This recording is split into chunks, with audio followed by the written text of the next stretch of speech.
Hey, just chatting a little bit. Gonna go through a little silver here. Got me some Washington quarters that I bought a lot of, and I bought a lot of these.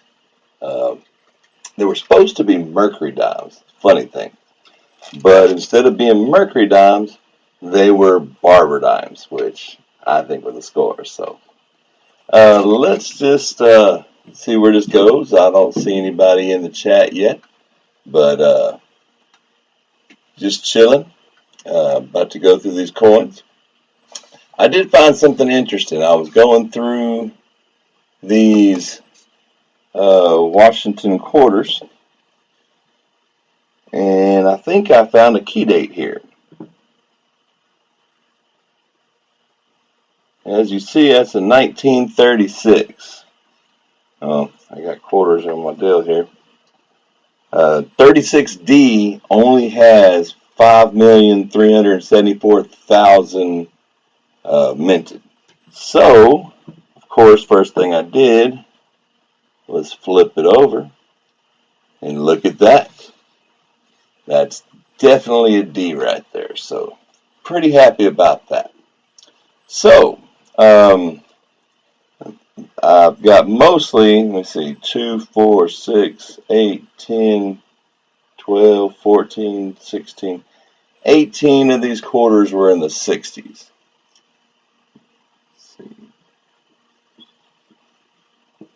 Got 11 from the 50s, 1, 2, 3, 4, 5, 6, 7 from the 40s, and 3 from the 30s, which that's about what you expect when you buy a lot of silver coins, you know.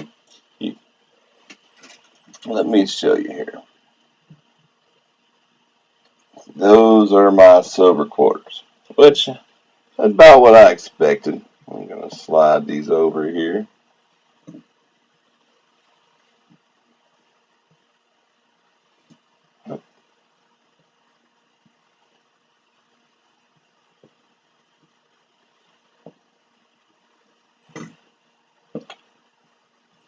Hey, John, what's up, buddy? Yeah, it's morning. I'm still up.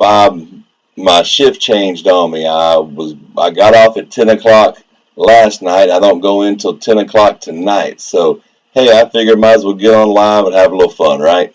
Good to see you, buddy.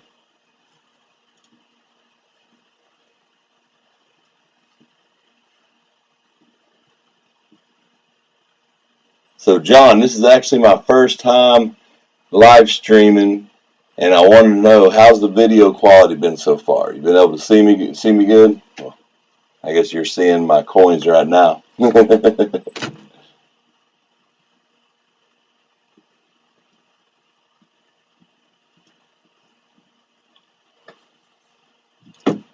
About to bust out with these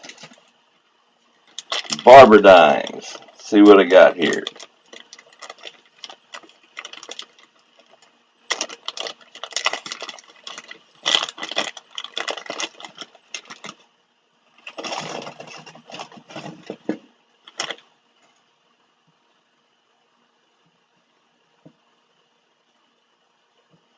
Great, great.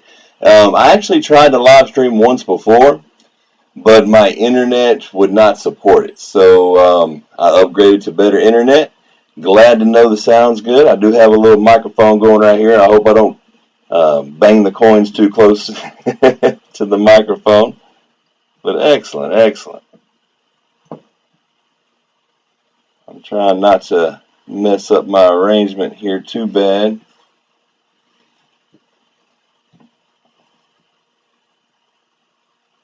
So most of these Barber dimes aren't in the most immaculate shape. Hey, Treasures of Texas, what's up, buddy? How you doing, my friend? Just out here looking at some coins, buddy.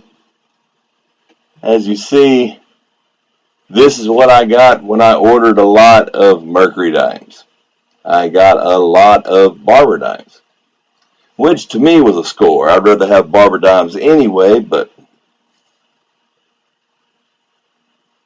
let's see. As you see, they're not in the best of shape, but they're not in the worst of shape. I bought them just, I think it was like $4 over spot. I was just trying to stack a little silver. At the time when I bought it, silver was down to 17.55, I think.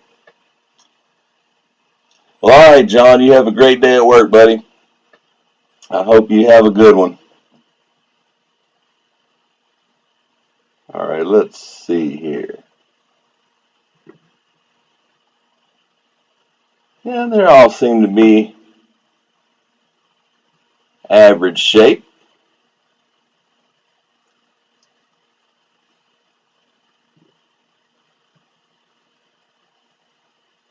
Hey, that one's got a mint mark. Nice.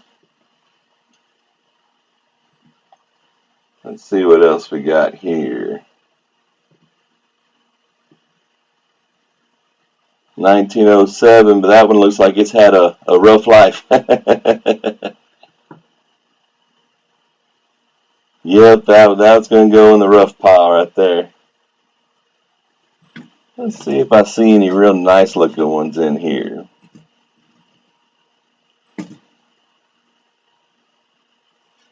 Some of these have some pretty interesting toning. Oh, that one there.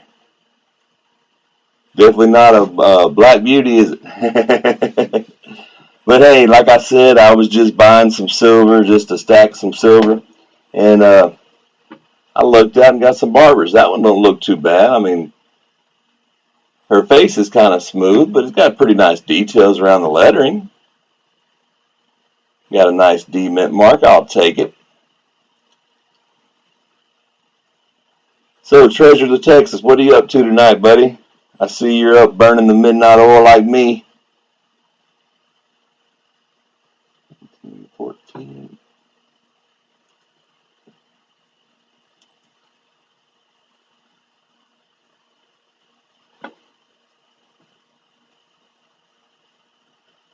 I'm about 40 minutes east of Houston.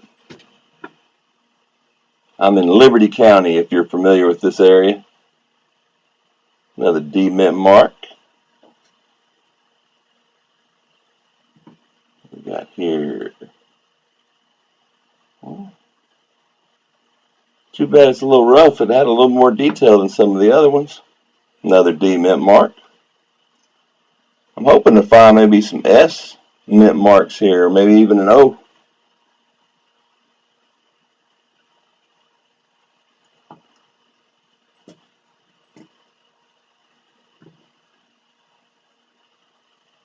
$19.07.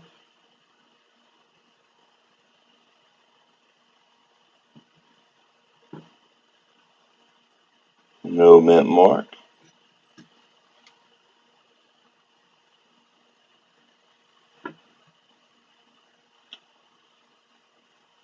$19.16. A little newer. No mint mark.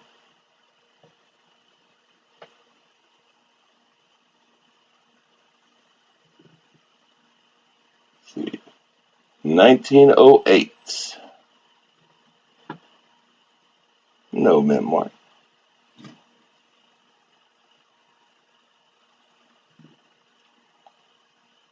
Got a 1913.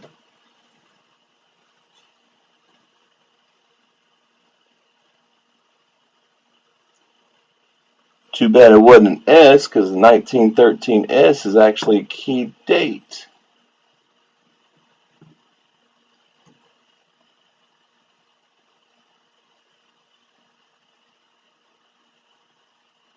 Okay, Cleveland, Tarkenton. Yeah, I'm just a little south of Cleveland. I'm actually in Dayton. Well, right outside of Dayton. Hey, Alfred All, how you doing there, buddy? I'm having a good morning so far, just playing with some silver. Got me a D mint mark on that one. 1908. Yeah, Alfred, I bought me a lot of silver. I bought a lot of Washington and Mercury dimes, and as you see, these are what I got for Mercury dimes. I thought that was a pretty good haul. I was pretty happy.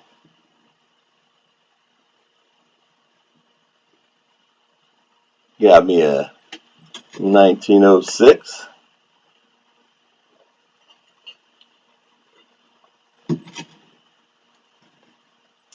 Yeah, I'm just going through some coins, putting them up on a scope. I did find something interesting.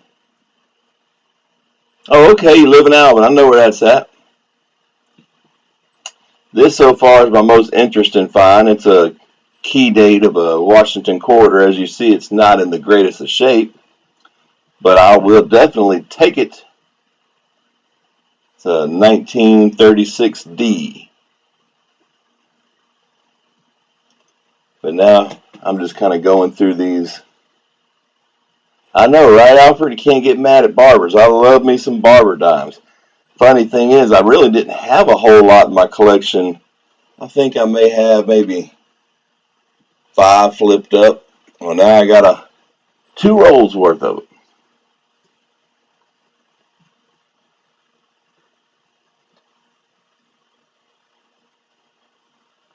1901. If that would happen to be an S, that would be a key date Barber. Ooh, that's not an S, but hold on, I got to get a closer look at this.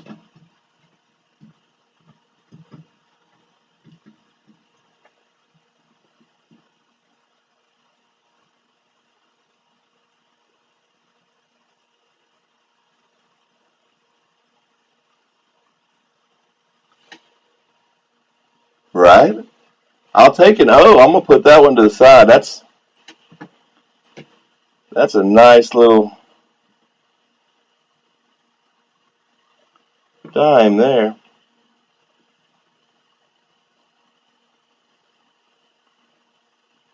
1911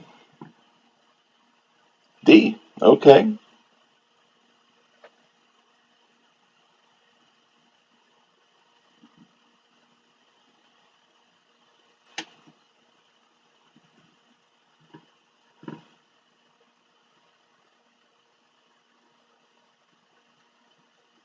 Well, there we go.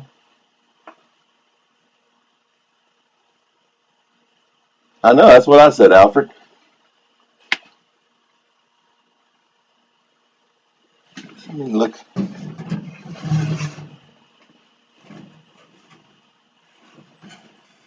Pull out the old red book. I want to see something real quick.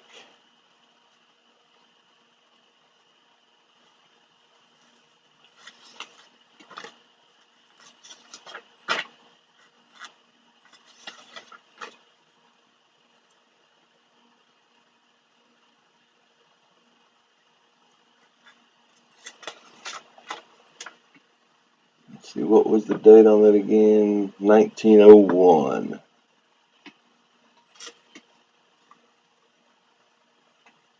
1901. Oh, 5,620,000 minted. In G4, it's worth $4. I don't know if that's G4, but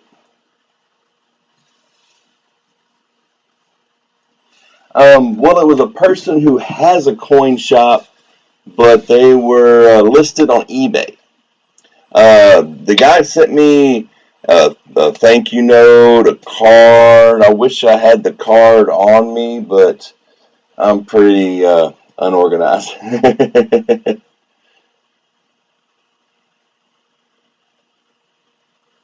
Hey, from Portugal. Wow, I'm reaching Portugal.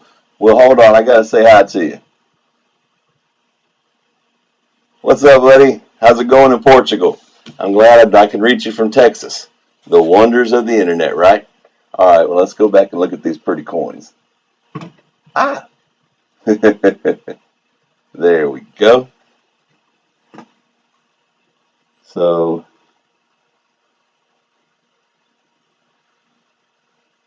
I'm putting this in my quarter to the side. Those are my finds so far. Oh, great. You liked and subbed? Excellent. I hope you get in on my giveaway. I have a giveaway going on that is going to end. I'm probably going to do the winners video Saturday night. Hopefully have it up Sunday, or I'm either going to put it up Saturday night, or I might even do like an event, schedule it for sometime Sunday before the Super Bowl.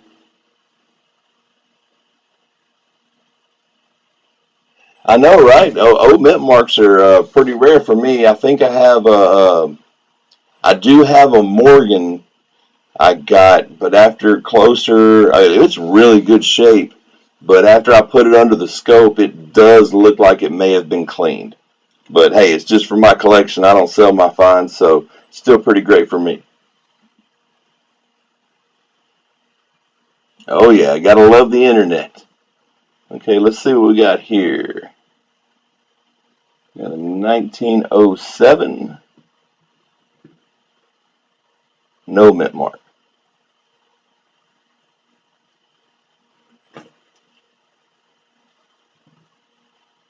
Yeah, one thing when I do buy coins online, uh, that's one of the things I look for is getting different mint marks. Because here in Texas, I'm sure you know this, Treasures of Texas, most of the coins we get are either Philadelphia or Denver. I do a bunch of penny hunts, and most of the pennies I get are Denver or Philadelphia. Yeah, there's some pretty good places to detect here around Dayton. I've found some pretty nice ones. I have a couple of places that I'm working on trying to get permission to. One of them is a really old house. Actually, a friend of mine grew up there, but it's changed owners. So I'm still working on trying to get a Avenue 2012, 1912 Philadelphia.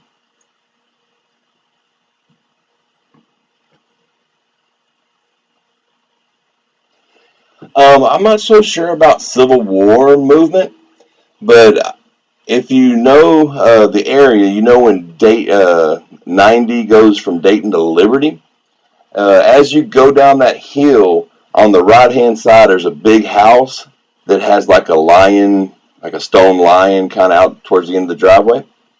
Um, there's a historical marker there talking about the runaway scrape when Sam Houston was rallying the Texas troops before they moved in on Santa Ana and San Jacinto. And they actually held up there at the original house that was there, and there was lead molds for bullets and whatnot found there. Yeah, it's a pretty interesting thing. When I was a kid, we went around and did the little uh, charcoal tracings of all of the uh, historical markers in the area, and that was one of the most interesting ones.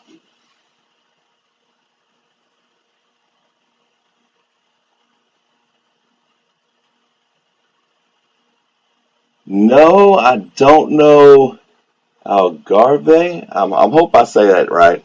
I'm a Southeast Texas boy, so my accent kind of butchers things sometimes. But I hunt a bunch of beaches too.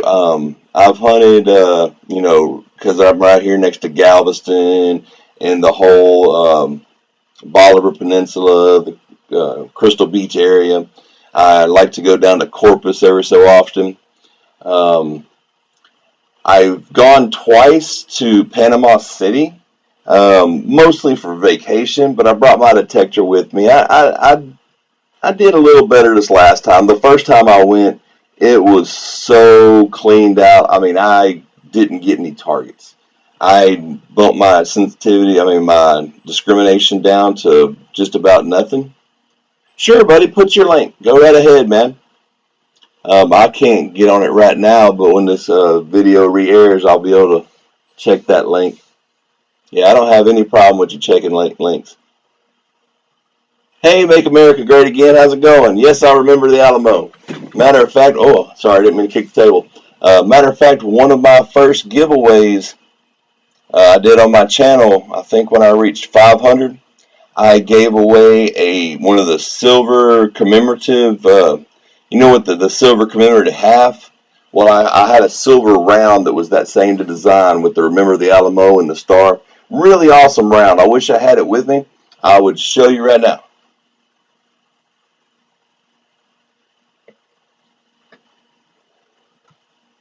All right, so let's look at some more of these Barber dimes. I'm really hoping to find maybe another O or a S. 1914.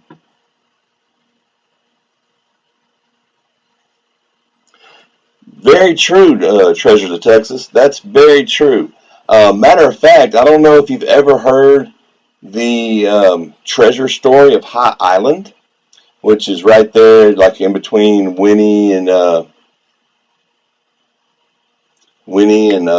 Crystal Beach. But there's a legend that here I'm going to talk to y'all for this one. Hold on. All right. Now there's a legend. I'm going to turn the cam off for just a minute here. Okay. Now there's a legend that in High Island, Jean Lafitte buried a treasure. And when he buried this treasure, the legend says that he hammered an 8-foot copper rod in the ground. Sorry, it's getting a little late for me. But he hammered an 8-foot copper rod in the ground to mark the spot of this treasure. Well, many people have been looking for this copper rod. One guy that was looking for the rod had a friend that worked for the city. The city did a big improvement. They did a bunch of drainage. They dug the ditches deeper, and they just so it wouldn't flood when the storms came. You know, they were doing some city work. And as they were dredging out the ditches, they were dumping the spoils in another location. Well, when they dumped the spoils, guess what was in the spoils?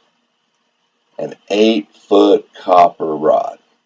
So, does that mean Jean Lafitte's treasure is in a ditch in High Island? Very interesting story. I love treasure stories. If you have any, be sure to let me know one day because I love to hear them. Now, I'm sure you're tired of looking at me. Let's look at these beautiful coins and let's put some more coins up on the scope. Okie dokie.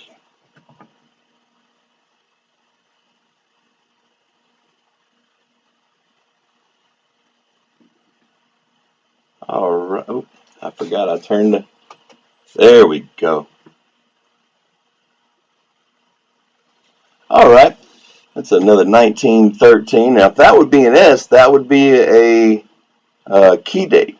There's only 40,000 1913 S's. Could it be an S? I seriously doubt it. But, dun, dun, dun, dun, dun, nope. Yes, sir.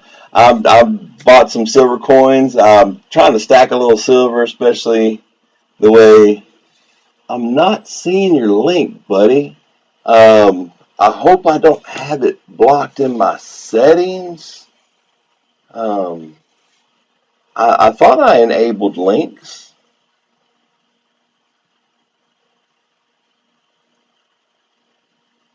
Hmm. Well, buddy, I'm not sure. Let me see if I can look at the settings of the chat real quick.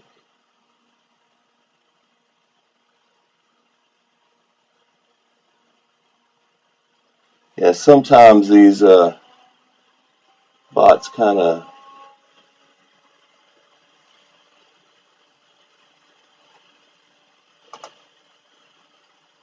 well, didn't want to load. But hey, I don't see the link, but maybe you can post it in the comments when the video goes up. I'd love to see it. If not, I'll tell you what. If you want to email me the link, you can email me the link at the Texan Detector at gmail.com.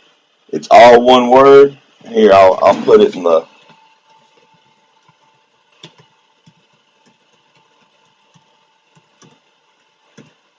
Well, hold on.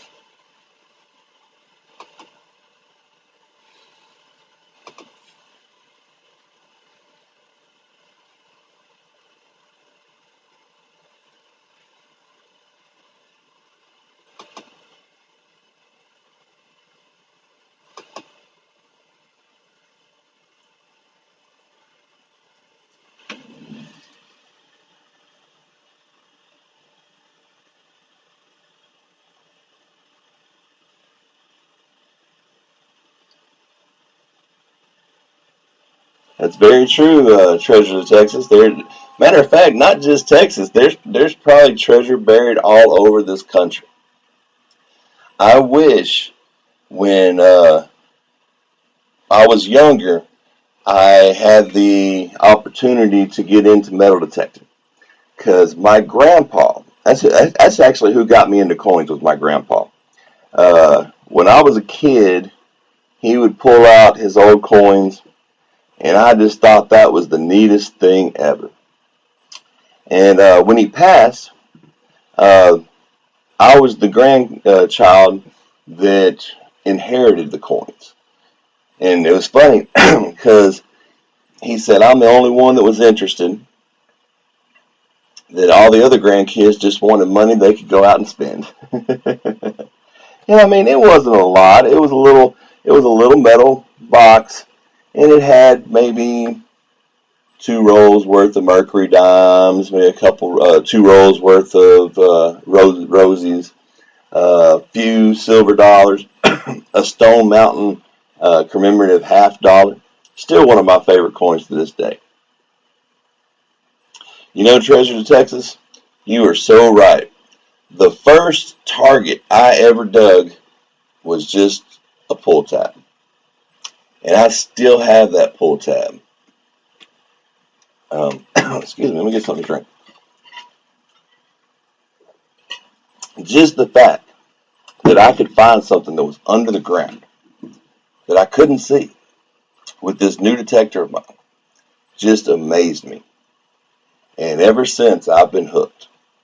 I have found a lot of great finds since then, but still one of my favorite finds is that pull tab. Just because that was the first thing I found, and it really got me into the hobby.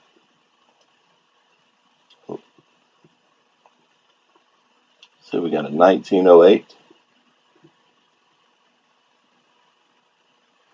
That's a shame that she's got that rash on her head because that would have been a pretty sharp looking coin.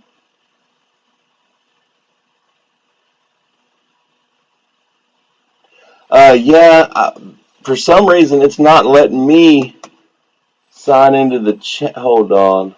You know what? I know what I'll do. Hold on. I'm going to hop in on my phone. That way I can put the email up. Because I would love to see this link. I'd love to see what you're talking about there, buddy.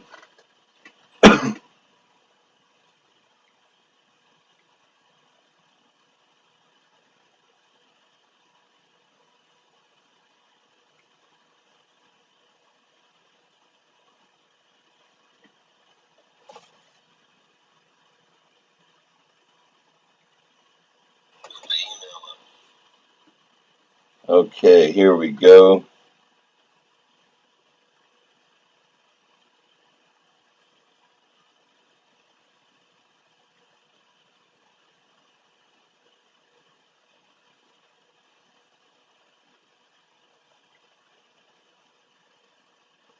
There you go, buddy. That's my Gmail.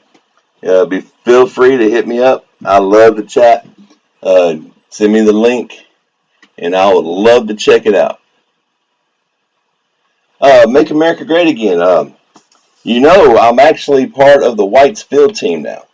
So if you're interested in getting a detector, I can help you out somewhat. I can get you a discount and free shipping. Let me know what kind of detecting that you're into. Are you going to want to detect in the water? Are you going to be more of a field detector? Do you want to get a high-end, like professional grade detector, or would you like a more entry level? Great. I'll check, make sure I got your email, buddy. Yeah, Alfred. I have the opposite problem down here. My ground is plenty thawed. It's just been so saturated. In southeast Texas, we have this real muddy clay type soil. And a lot of the places I hunt, I have permission to hunt all of my local parks and a few other places like, game where they have games and football fields and stuff like that. But I'm not going to detect when I'm going to damage the ground and leave a mark. So It's really hard to dig a plug in this clay soil when it is super saturated. Now, if it's just like one rain, it's just a little damp, that's great, but when it really soaks in, it's like digging in peanut butter. Okay, let's look at some more of these coins here. Let's see what we got here.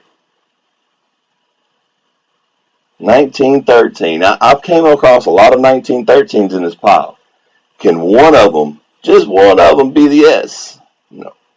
But you know what? That's probably one of the sharper Barbers I've looked at in this, probably an entry level for right now. Okay, what I started with was the White's Coin Master. You can get them right around, 189, 200 bucks.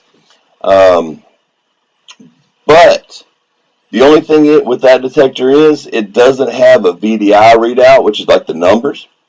And so I would actually recommend going a little bit higher grade and going with the Treasure Master or the Treasure Pro.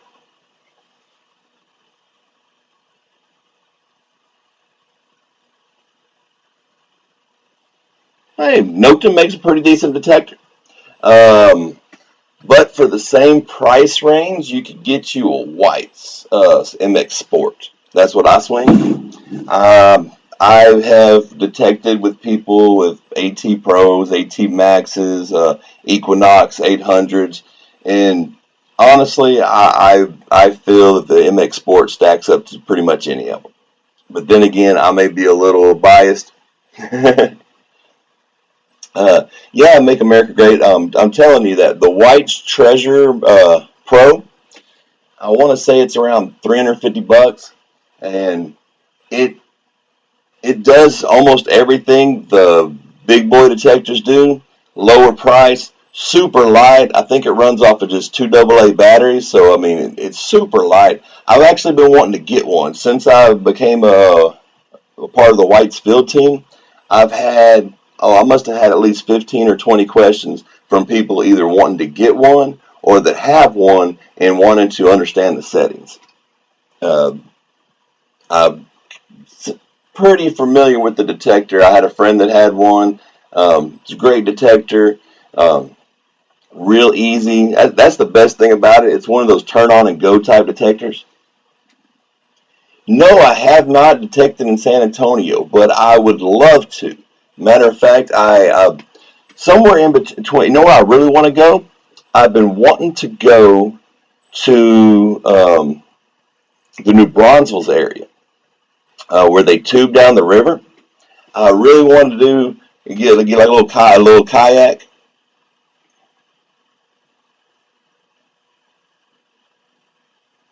The MineLab Vanquish. MineLab makes really good detectors. I'm not gonna lie. When the Vanquish and the Simplex were coming out, I was really interested. Um, I looked at them. I thought about it. I I mainly wanted it for a backup detector because I already have the White MX Sport, and I think that it's kind of a step down. I mean, I'm not gonna say they're a bad detector. They're a great detector for a beginner or intermediate, but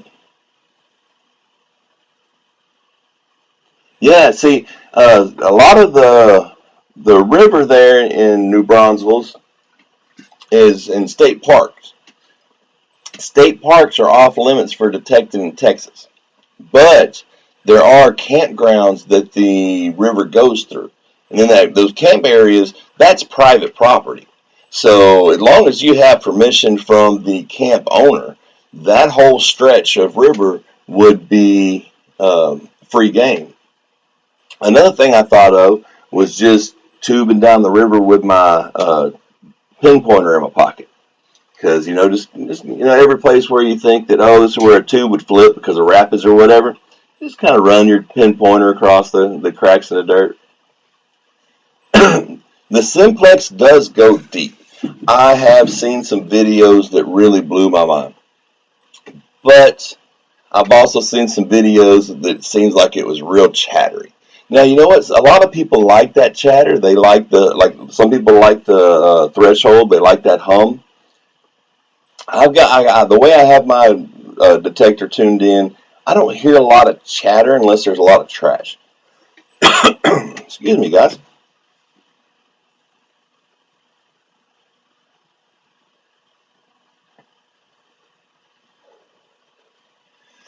That's very true. But there are places on Padre Island that you can detect. You just have to be outside of the state park areas. The state park areas are designated against detecting. Um, there's a forum. I wish I knew. I wish I could put a link in the chat, but I'm having issues, and I don't have the link on me right now. But there's a forum. If you just Google metal detecting in Texas, like Texas beaches or Padre Island, it'll bring you to a metal detecting forum, and they give you a lot of information on where you can and where you can't detect.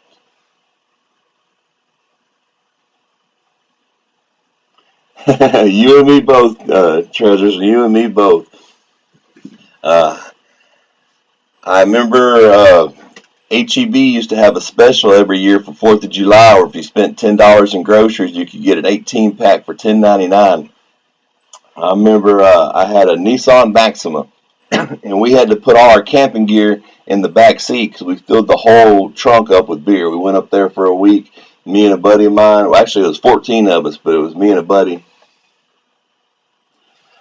There are times you can get permission to hunt the state parks. I know if here since we're just talking, I'm gonna bring the camera on up.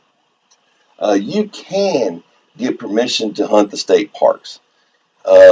Normally, you have to have a lost item. You know, you say, "Oh, I lost my wedding ring," or "My wife lost an expensive earring," and you can get a 1 day permit to hunt the state park. Um, I have heard of other permits you could get, but that's the only one that I've been able to look up for sure. That if you have a lost item in a state park, or if you are part of a criminal investigation, if you're working for the police department looking for like a bullet or clues to a crime, then you can get permission to hunt in state parks. But as far as I've been able to research, I have heard of people saying that you could get a 2 week, but I haven't found any solid evidence of it. I have looked up on the state park site, and they do say that you can get a 1 day permit if you can prove you have a lost item in the park. If you have a lost ring or something of importance, they're not going to let you look for, I don't know, a lost bottle opener or something. But I mean, if you have something of importance that was lost in the park, uh, that you can get a permit. Okay, let's go back to the coins now. I love looking at silver coins, don't you? And I love my mats. Shout out to Rob Fine's Treasure. I won these in a stream that was him, Ravenhawk coins, Big Mill Hunt silver, and uh, Silver Seeker. It was actually on Silver Seeker's channel. It was right before Christmas. Really awesome giveaway. Let's see what we got here. Dun, dun, dun, dun. Another 1913.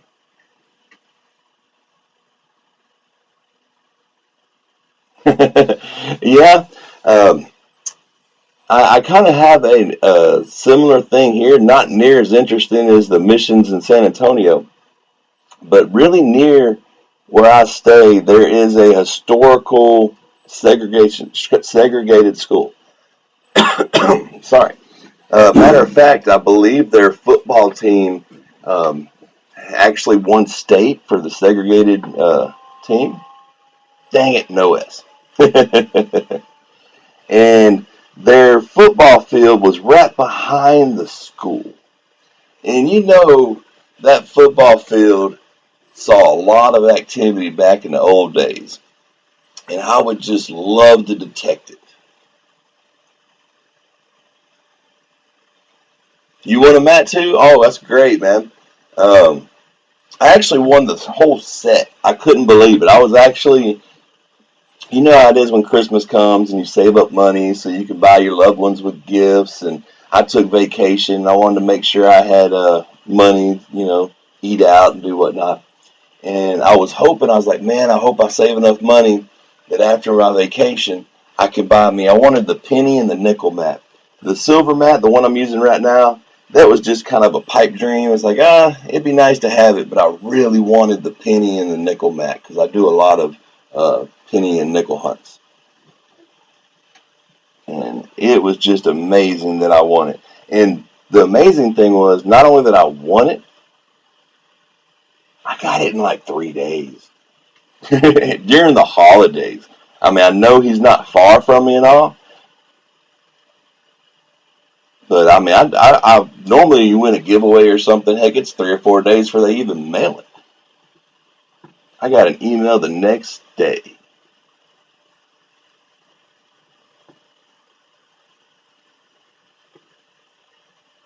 Hey, I was on Rob's channel before he hit 20K. Matter of fact, I remember I was in a live stream with JD when we were trying to push him to 20K. We actually did I was the one that coined the phrase JD Army because we had the Rob Mob come invade us one day. And I just thought it was funny, kind of rhymed. Yeah, Rob's channel has exploded. It's amazing. 1908. D. Hey, I'm just happy to see a mint mark. Most of these are Phillies. 1911. Look at that. How cool would it be to find like some kind of doubling or error on one of these?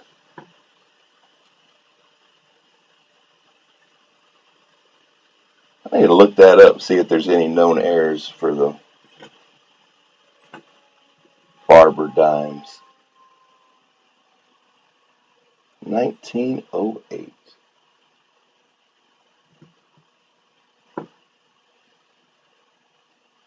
Hey, another D. I'll take it.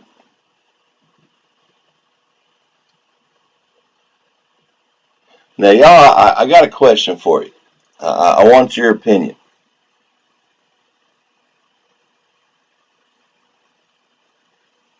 All right, Treasure to Texas. It was great having you in my chat. Yeah, I plan on doing this probably a couple times a week now that I got my little setup going. You catch you some sleep, man. Have a great day. Normally, I'd be catching some sleep right now, but I'm actually trying to stay awake.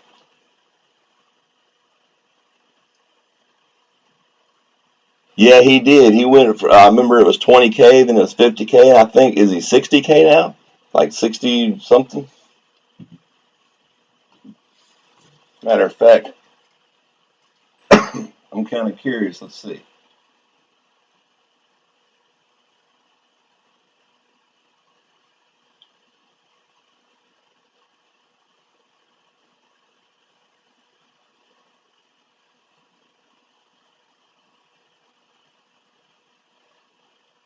Coupon schedule.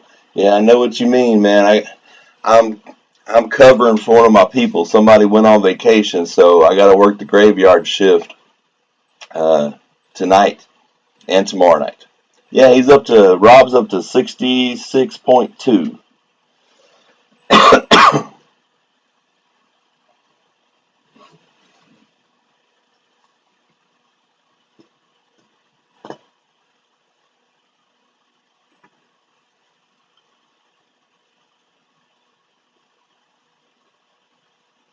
Another 1911.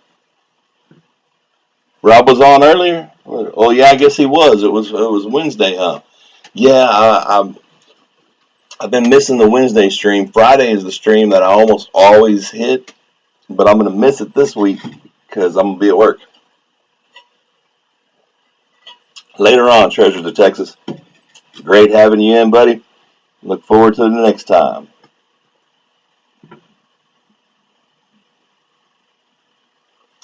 So, what do y'all think? How's my scope coming out? Is the pictures look pretty clear for the microscope up there in the corner?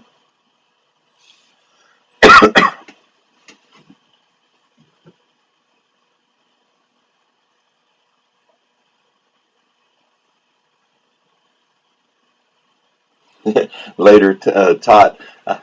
First thing I thought was,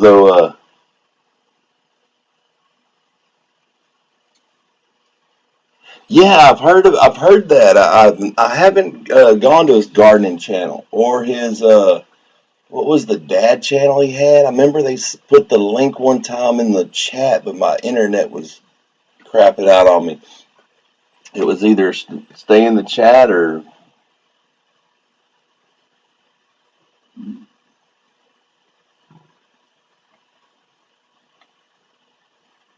pretty clear. Believe it or not, it's just one of those cheap USB microscopes that you can buy on eBay. I think I want to say it was like $15 or something. Uh, the only thing is, do not use the program that comes with it. They send you a little CD with the program. It's junk. The program I use is oh shoot, a pluggable digital viewer, and you just got to go through the settings. The first thing it's going to want to do is use the camera for your computer. That's it, Dorky Dad 5. Yeah. Yeah, I tried to click the link when I was in the chat and the whole computer crashed. I mean, it wasn't the link or the chat. It was just I used to have AT&T internet, and where I live, they don't have the uh, fiber optics. It's still DSL, and my speeds were supposed to be like 3 download and 1 upload, and it was more like 2 and 0.42. It used to take me like, I don't know, like 14 hours to upload a 15-minute video sometimes. Uh, I actually made my phone a hotspot and was able to upload them a lot faster. So for anybody who has internet problems, you might want to check with your phone provider and see if you can't add the hotspot. That's another 13. Let's see, can I get an S? No. Still not a bad looking coin. I still can't believe these were supposed to be mercury dimes.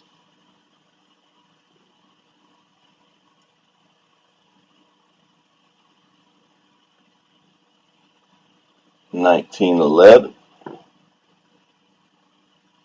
All right.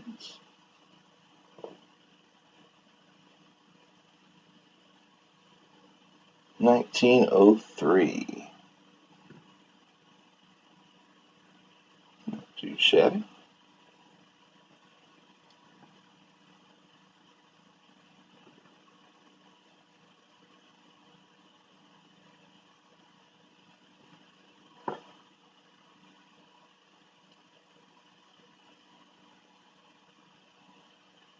Whoa. I don't know if y'all can hear that, but I think that's lifelike. First, I thought my air compressor kicked on outside.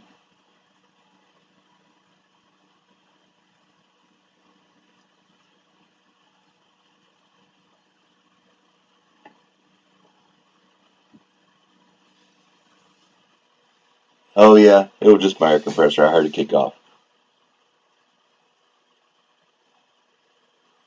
Yeah, Alfred. That's what mine was. It was supposed to be 1, but when I would test it, it was like 0.42. And by the time you have everything in your house hooked to the internet, your bandwidth gets kind of split down.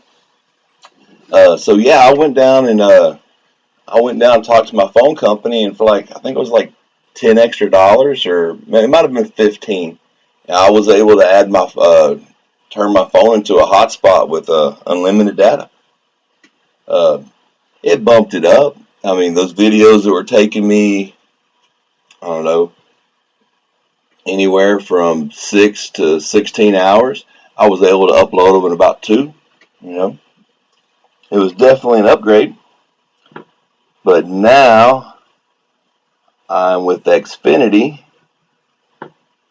and my speed is supposed to be amazing. Like right now, I'm not even in the house. We have a room built on our garage that has become the hobby room.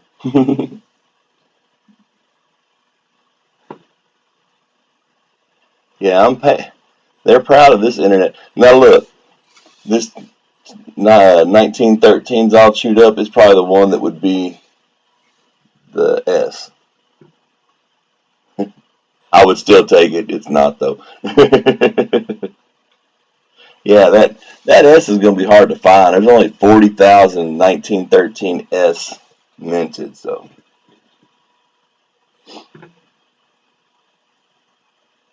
1912. It's a D. You know, I should have been organizing these as I look at them, but I'm just having fun, y'all. Just killing some time. I got to stay up.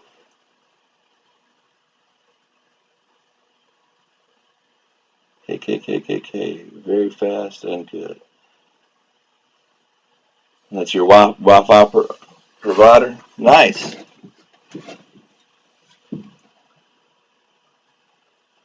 It's good to have good internet. I remember on my TV service I had on demand, and I could never watch on demand because my internet was too bad. So you would try to watch it, and is it Demon Mark? All right. You'd try to watch, and it would just tell you. You'd watch it for a second, it'd buffer. You watch for a second, it'd buffer, and it'd say record now, and watch later. 1907. You know, I haven't seen an S mint mark yet.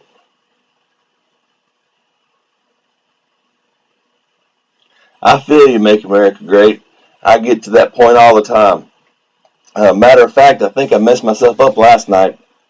I couldn't sleep, and I had some of those over-the-counter sleeping pills. You know, the same stuff that's in the NyQuil, but it was like the Walmart brand. And I couldn't sleep, and I got up and took some. And I think in my uh, sleepy state there, I think I got up and took some twice because I've been in groggy all day.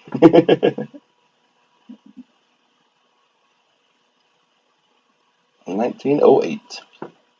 You know, I could just look at oh, that's a nice looking bag.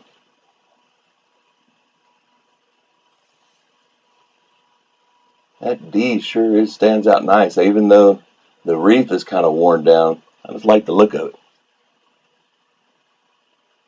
All right, bye. You have a great one there. And I want to say your name, but I'm afraid I would just butcher it. But great to see you, buddy. Hope to see you next time.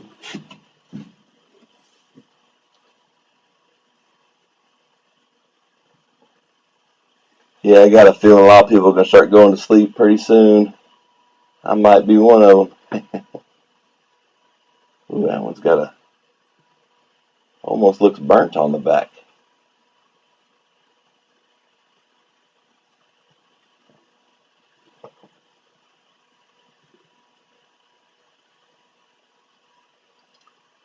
Team 12. Hey, man, a year off, but I'll take it, man. That's the first S mint mark I've found.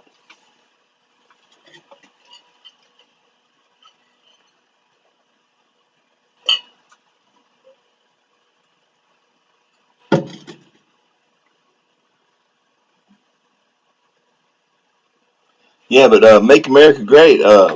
Like you were talking about the detector earlier. If you want to hit me at that email I posted earlier, matter of fact, I'll post it again. Hold on.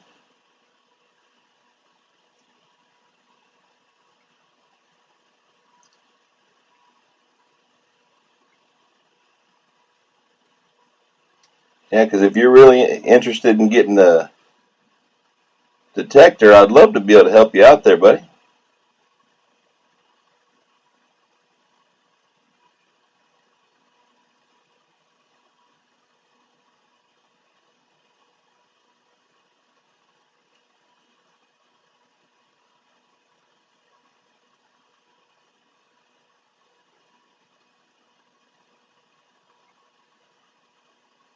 There you go, buddy.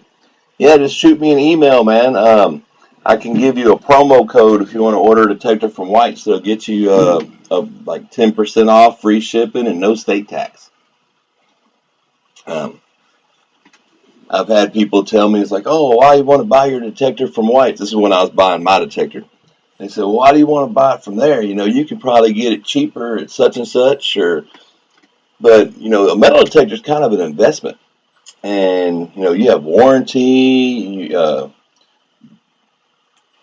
you don't go buy a brand new Ford from just Joe Blow. You go buy your brand new Ford or your brand new Chevy from the dealership. You know, that's kind of the way I think about it. Because I've heard of people buying detectors from, you know, their local detector shop, and then when it comes time to get their warranty, uh, you know, oh well, the shop owner didn't file your paperwork right, and now you're in a world of problems. You know, and that's one thing. Is that another S mint mark? Hey, it is. What did I do with my other one? I think I lost it. I guess I'm gonna have to go through all these again one day. But I'm gonna put my S mint mark over here with my other five. Great, great. Yeah. Once you get it, let me know. I can walk you through what all the settings mean if you have any questions. I actually did a video on the settings on my MX Sport. They should be similar. Yeah. See, I wish I would have. I started out with the Coin Master, and don't get me wrong, it's a great little detector, and sometimes I pull it out just for fun and because it's light as a feather. But that's why as soon as I started detecting, I just started saving up money for my next one. I got the MX Sport, and I felt I'm pretty good. I was thinking about getting Whites to send me a Treasure Pro just so I could do some videos on it because I've had a lot of people interested in that detector since I came out as a White's field team member. 1911.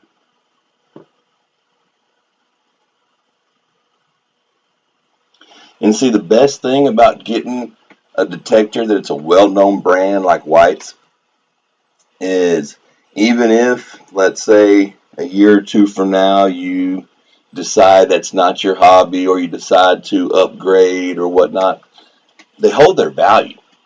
If you get a detector that's not as known or I mean, like I'll use Bounty Hunter for an example.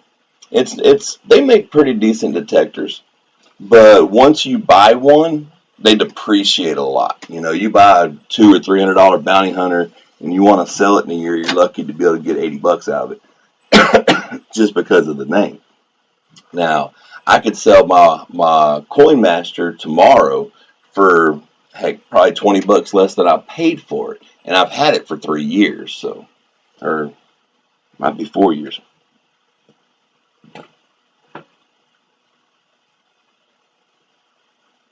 1908. No mint mark. A lot of Phillies in this bag. Hey, here's a Denver. 1912. Let's see. Woo! 1912 Denver had over 11.5 million minted. 1907. You know, I like that. That one actually still has. I need a little pointer here. As you see right there, in the eye, it still has some of the eye, still has some of the ear, still has some of the reef. That's not a bad looking coin. Oh, not a bad. It's a great looking coin now. All of a sudden, hold on. What was the date on that again? 1907. Oh, O's make me happy, happy, happy. there was only 5 million, just a little 5,058,000 minted. In VG8, it would be $7. In G4, I would say that's good for. It's worth $4. So hey, $4 coin. I will definitely put that over here. So, see, you can have a lot of fun buying some just regular constitutional silver, buying it at basically at melt value, go through, look and see what you got, and you can pull a couple of gems out. So I've already pulled, what, 3 coins that are probably worth $4 to $8. That right there covers the couple dollars more that I spent from spot. So yeah, look, that's a good looking coin. That coin's getting flipped up. Now I was debating. I'm gonna ask y'all. I'm gonna ask you a question. Make America Great Again. And I like your slogan there. Be looking out for you in November. But I'm in between whether I want to flip all these up because a lot of them are kind of rough, but it would preserve what's left of them, or if I want to just put them in coin tubes. Either way, I basically got these to stack because you never know what's going to happen tomorrow. And a lot of people just stack. That date had me double taken for a minute. I know it's just damage, but definitely looked different.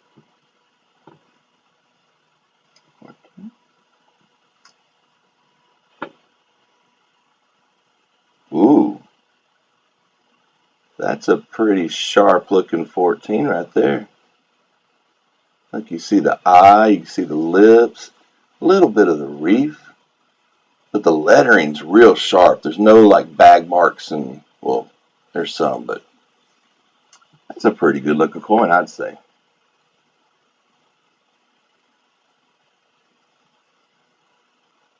I'm going to set that one aside. I like that one.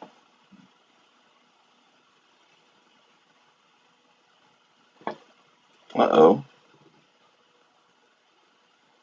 This is a darker one. Yeah, I'm starting to stack silver myself, but I see a lot of people there stacking, but they stack, 5-ounce rounds and 10-ounce bars.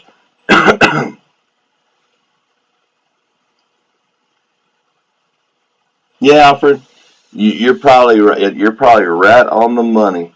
I'm probably gonna flip up the ones that look decent, have detail, or the ones with mint marks. Oh, speaking of mint marks, my eye just caught something. Hold on, let me flip this over and check this one. Man, I know it's dark, but that coin's got some pretty good detail. I'm gonna put that one aside too. But I just saw something. Oh, maybe not. Won't, won't, won't, won't. I thought I had an O at the corner of my eye. It's another D.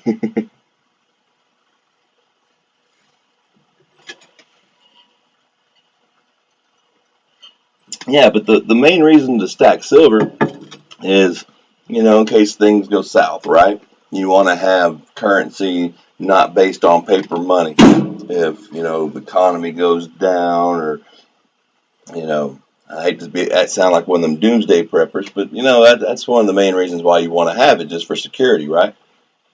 Well, when you're trying to barter for a loaf of bread or something small, at 5-ounce or 10-ounce bar ain't gonna do much good. That's why it's good to have, quarters and dimes, smaller pieces of silver that are easy to.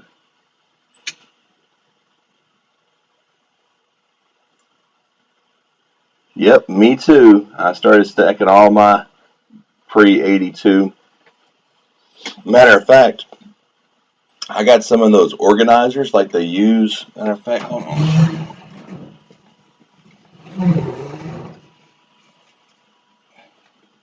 See here, that's how I'm storing some of my wheat cents. I got different, 50s and 40s kind of separated.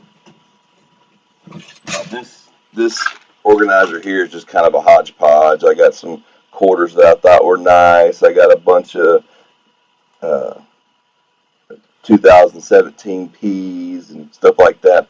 But I have a couple of these that I have one for 60s, one for 70s, and then I have, just your random jar of ones that don't really matter, but they're still copper, so I'm keeping them. But those are the ones that actually look pretty decent. I was filling out a book, and as I had extras, and I was like, you know what, I'm going to keep these.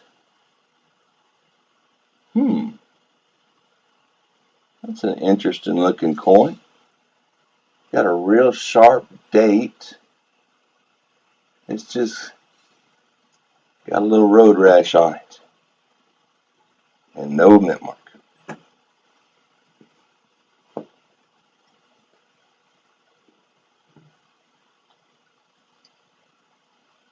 That one's slick. I bet that one's been in someone's pocket for a long time.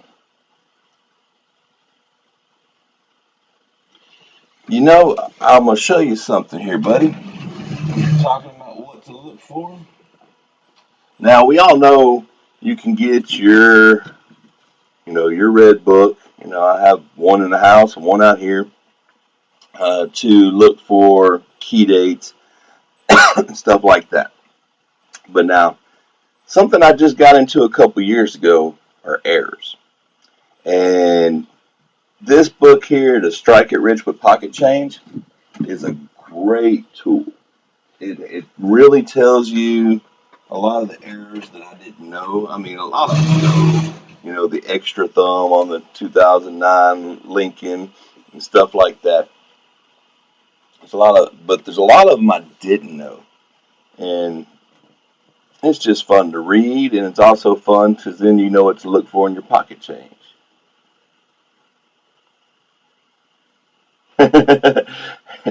Trust me, Alfred, I know. I actually manage a restaurant, and yeah, I have to catch myself because when I'm counting a register, I want to look through every coin till in it. But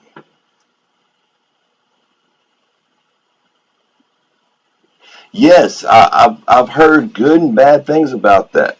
Uh, I've been told, hey, wait till next month to get the new one. And then some people tell me, wait, because when it comes out, I forget what they said. That even though a new one's coming out, that they have new stuff, they're going to put out another edition. Have you heard that, Alfred? That after the new edition comes out next month, there's going to be an edited edition or amended edition or something?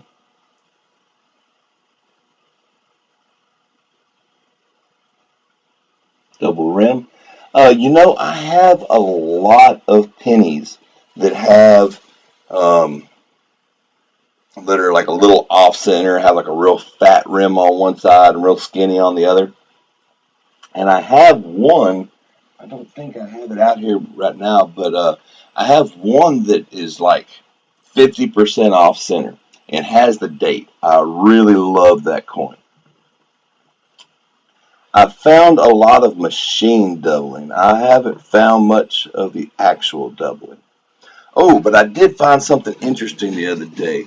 I was doing a quarter hunt. I was looking for W's, and I think it's out here. Give me just a second.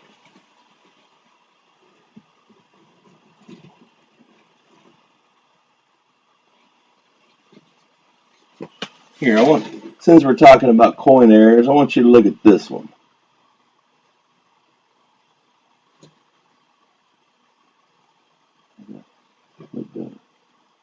You see how more than half a dollar is almost gone? I pulled this out of an uncirculated roll, and it actually still had grease on it in that spot. I probably shouldn't have rubbed it off the way I did, but as you see, That is a major grease strike. It is 2019 Memorial. Hey, Midnight Silver Run, how's it going, buddy? Yeah, this would have. Could you imagine if I'd have got this grease strike on a W? I would have. Yeah, yeah, it's definitely a grease strike. It was in an uncirculated roll. Um, it actually still had the grease on it when I pulled it out the roll. That was a blob, and like an idiot, I just reached down and wiped it off with my shirt. So I think that's what kind of gives it that little scuff looking. But yeah, I was super happy to find that. I was looking for W's, and that's what I found. All right, let's see what we got here. 1903. No mint mark. And look at that. It's got some kind of weird damage right in the middle.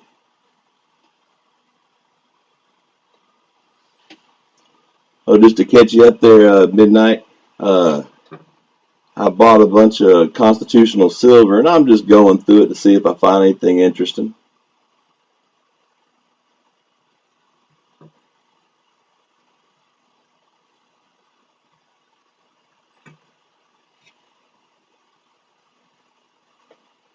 Right, Alfred? That's what I was thinking. That would have been amazing to find that on a W. That would have just been.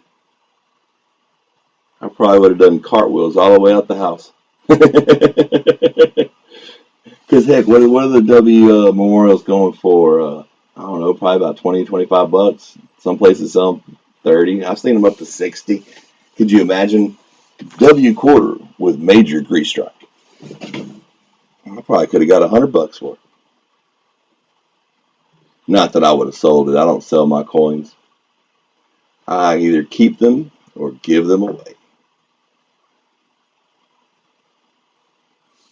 Alfred, I think you got in on my giveaway, didn't you? The giveaway I got going on my channel. I don't know if I seen Midnight on there though. If you want to get in on it, you gotta. Oh, that's a 13. Could it possibly be the S? Could I find a unicorn?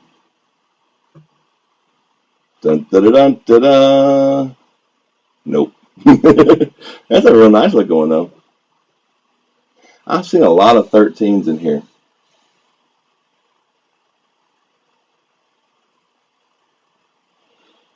Yeah, Midnight, I know how it goes, man. Sometimes you just can't find them, and then sometimes you have good luck.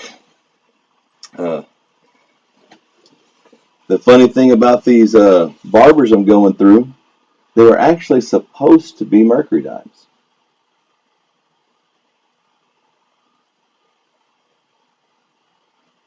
Nice. The extra tree on the quarter. That's a good find.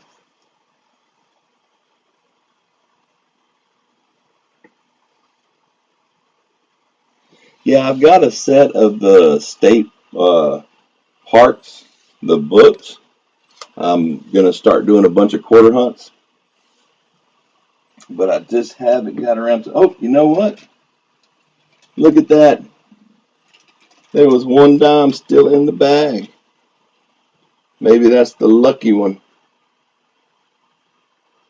It is another 1913. Well, I'm trying to slide over it.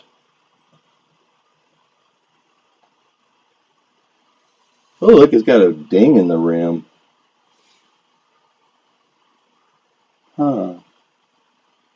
Interesting.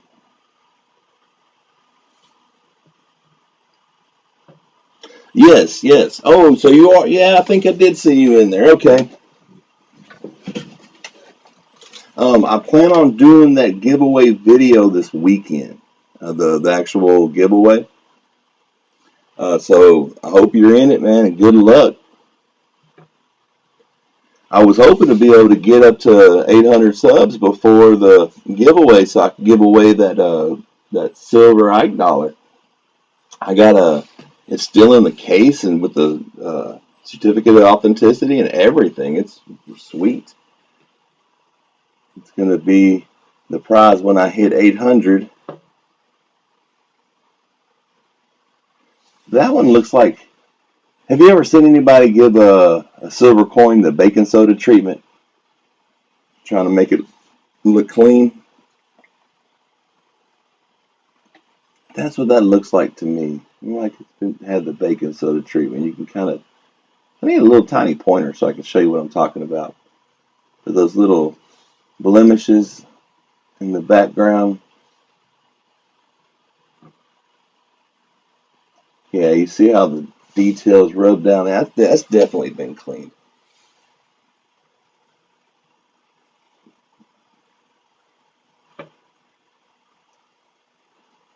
1911.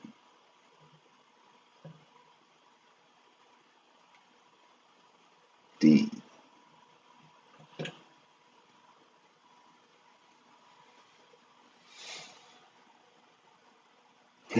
So getting a can of Coke. No, I'll just drink the Coke. It's a funny thing. I have a buddy of mine, one of my metal detector buddies. He wants to clean everything, and I like just to leave it. You know, I might run a little water over it, get the dirt off. But I like a real coin. I like coins like you see how the patina around the letters just makes them pop. I like that. Sweet. Well, good luck. And there's a second part of that giveaway on my Facebook page. I have a Facebook page.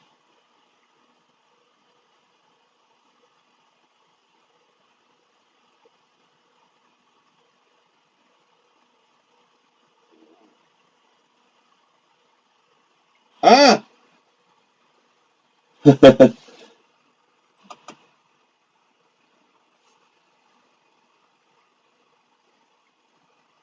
I almost had it. Hold on.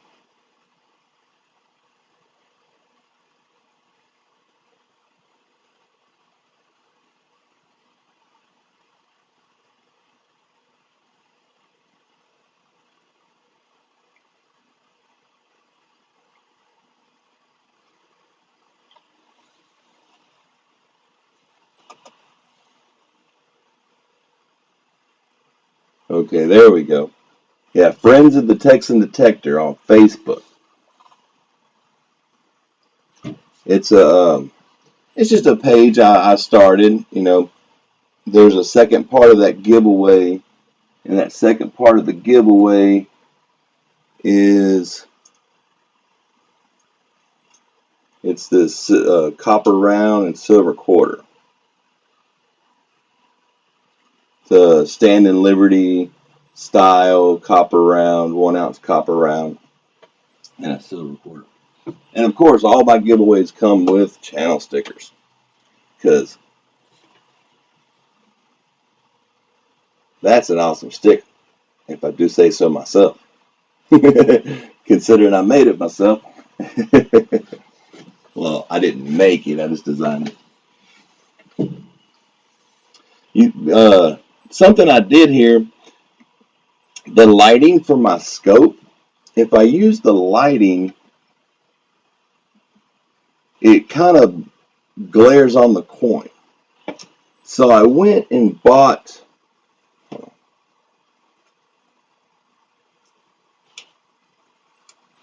a couple of these.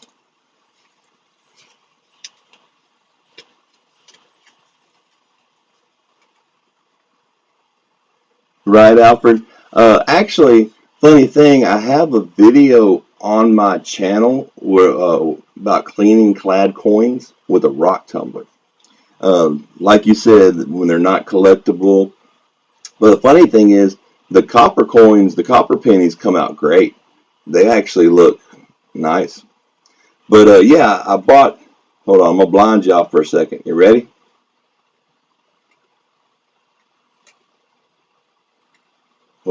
turn it off again.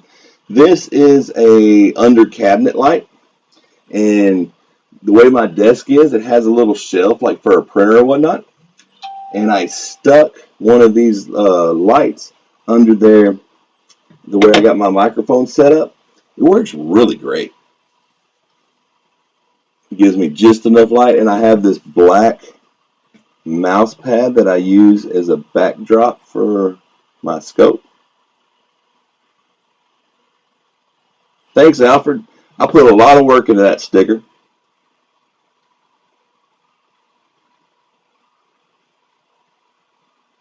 Sweet. Okay. Oh, that's probably, you probably heard your notification. I heard a notification on my phone. I just didn't check it yet.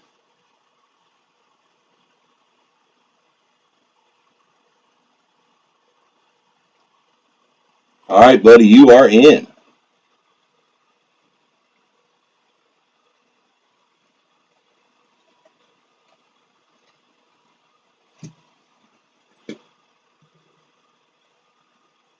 So what do you think, guys? Y'all up to chat on coins for a little longer?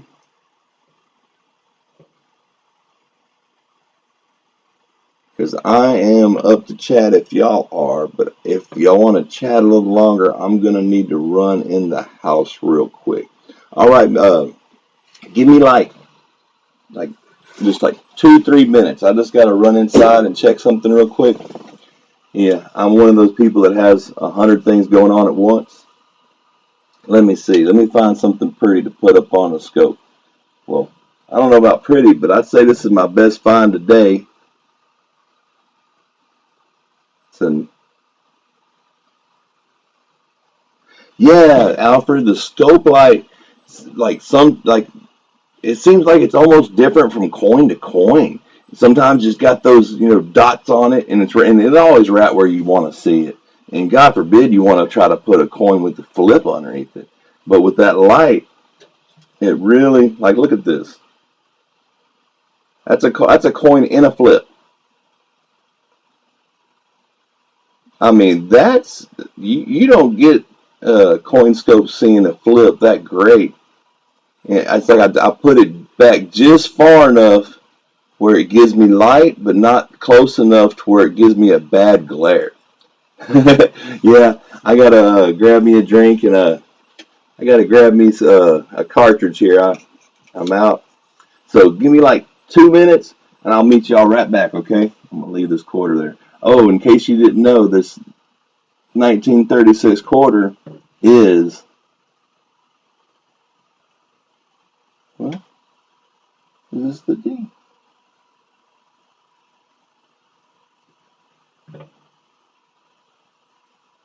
Might have grabbed the wrong one. Oh well. Oh, yep, it's right here. This quarter is the D. That is a key date. I'll be right back.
All right, I'm back.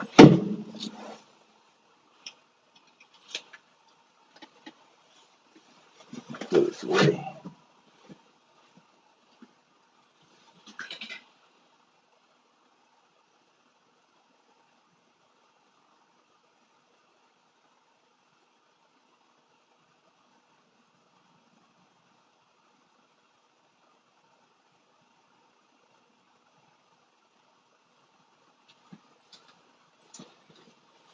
Here, I'll show you something interesting I found recently.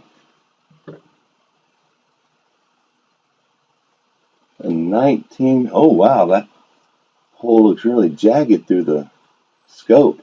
It actually looked pretty smooth in real life. Well, I mean, from the naked eye. Why someone would drill a hole in a 1979 copper penny, I don't know. But it's awful interesting. I'd be mad if that sucker had Dublin or something on it, though.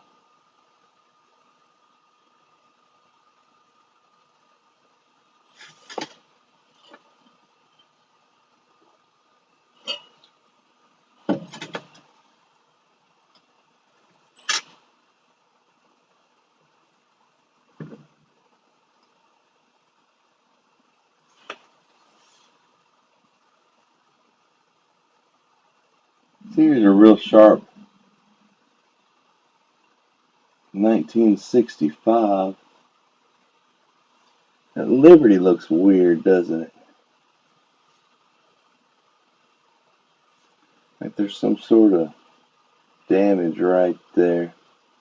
It's a shame because it's a really sharp looking penny. There's some damage on that R and the S.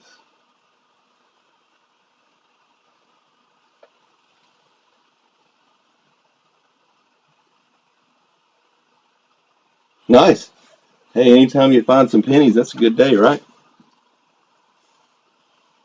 With holes drilled through them. Hey, I wonder if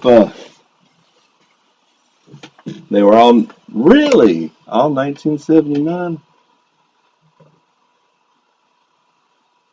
Well, mine's a D, but that's kind of funny. Uh, I've heard some people that actually have used pennies as washers. They drill a hole in them and use them as a washer because a penny is actually cheaper than a washer.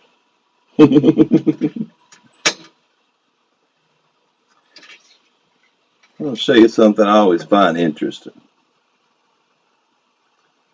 You see how deep that rim is and how it's a little off center? I mean, I know it's not worth anything as far as an error, but they always just strike me odd. I always throw them to the side when I find them.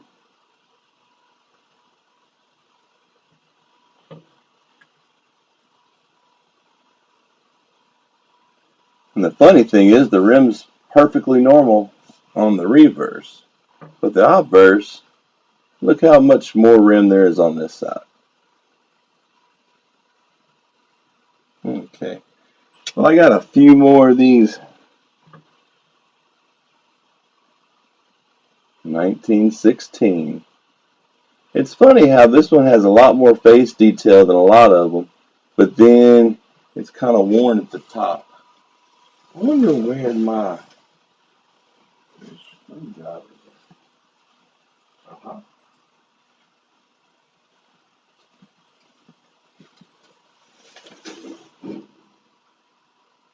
Hey, that works. Yeah, see, the face has got a lot of detail, but up here, it's worn away. Makes me wonder. Hey, an S mint mark though. I will take an S mint mark. What was the date again? 1916. Uh-oh, I done put the red book up. How do you put the red book up when you're still hunting?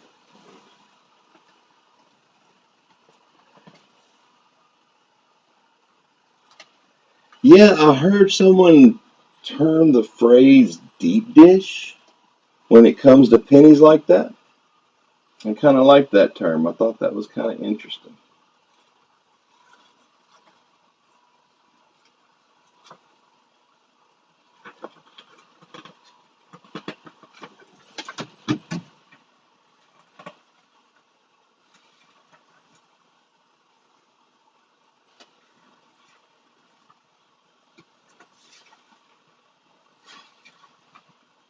Here we go. What was that again? 1916.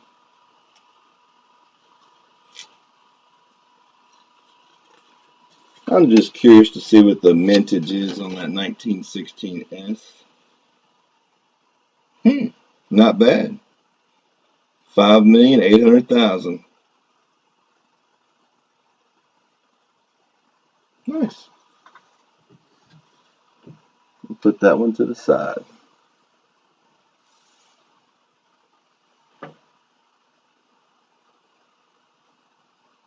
Another 1916, but not an S. This coin, I think, was 15 million minted.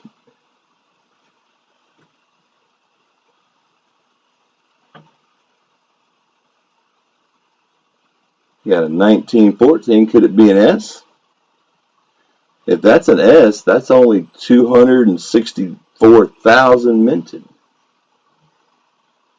But it's not. Instead, it's 17 million minted.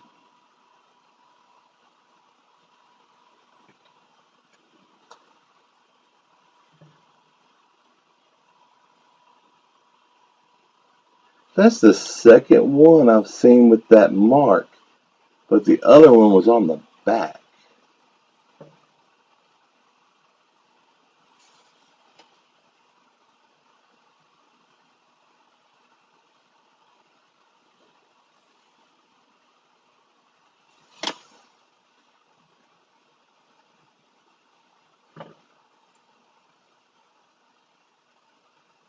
No mint mark. 08.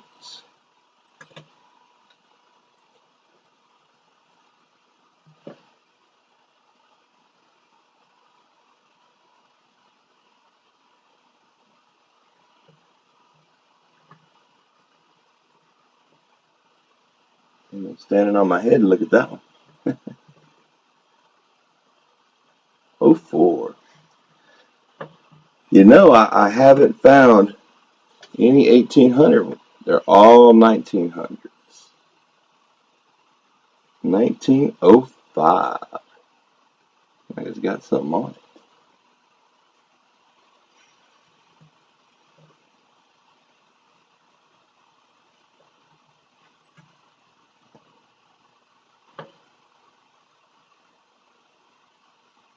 $19.09.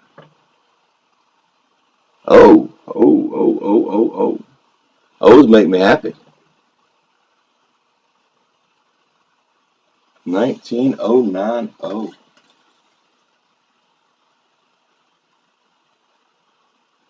Nice. And 19.090 only has 2,287,000 minted. Now, that's a pretty nice coin to find. I mean, it's not quite a key date. I guess you could consider that almost a semi-key. Something, I don't know if the scope's picking up, but it's got a really neat toning through here.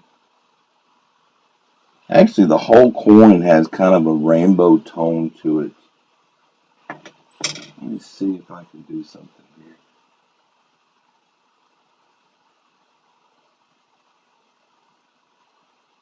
Sometimes in a coin like this, if you hold it at a slight angle, sometimes you can kind of see the toning. I'm too shaky though. But yeah, that's a great find. I'm happy with that one. Too bad the face is a little pitted up, but I'll still take it. Well, the old timers say, oh, it gives it character. Ooh, that one's got a lot of character. S mint mark though.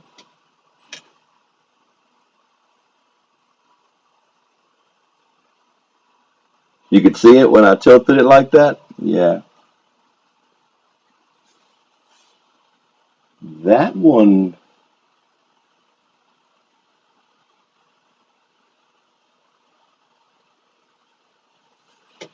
all of this right here and a little bit of that isn't necessarily damaged. I think that's something on the coin. You see, it's got some real great detail on the face a little bit. Nothing on the reef, though. And the last, 1907 D. Nice.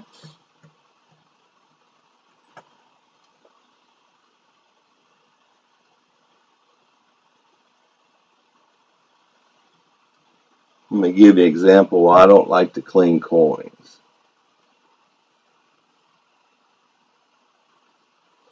You see that patina around the date and around the ponytail there and around the face and in the eye? When you clean a coin, you lose all that. And that, I mean, that really makes that coin pop right there.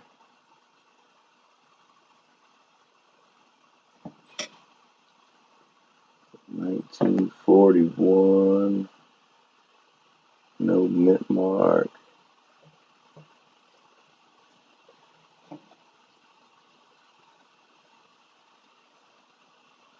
This is a sharp looking. For 1957, that's a pretty sharp looking coin. Hold on, let me adjust my scope so I can try to get the quarters all the way in view here. Almost enough.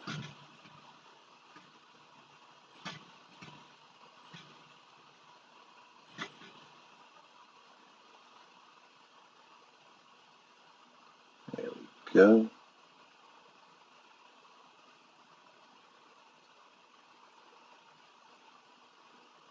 There we go.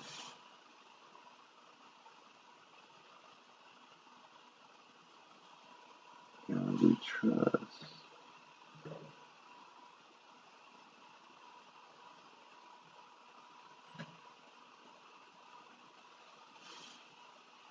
See, this quarter, I don't believe it's been cleaned or anything, but it looks like it's been very lightly circulated. And it hasn't got to gain that patina that makes those details pop.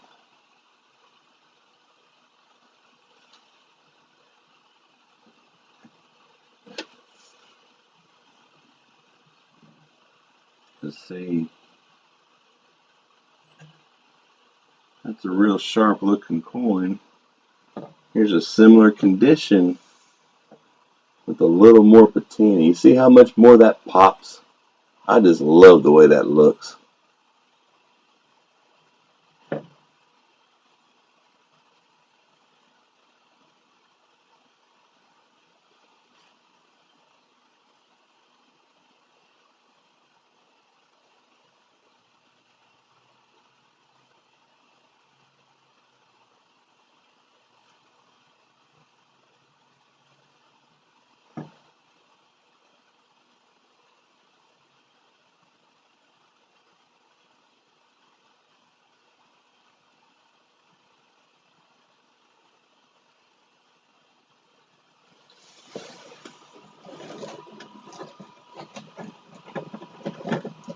Oh, let's see what I got here.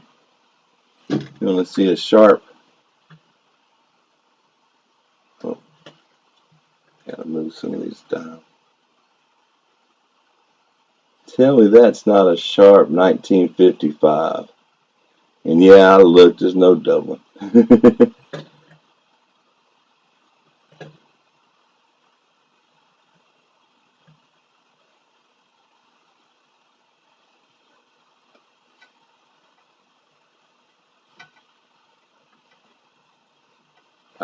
See, that's what happens when you use the lights on your deal here.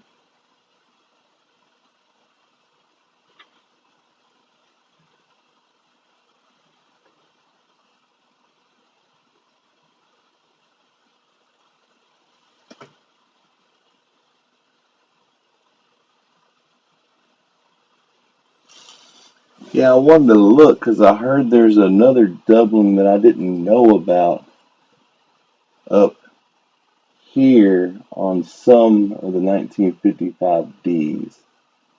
And I just wanted to look and see. I don't see anything obvious.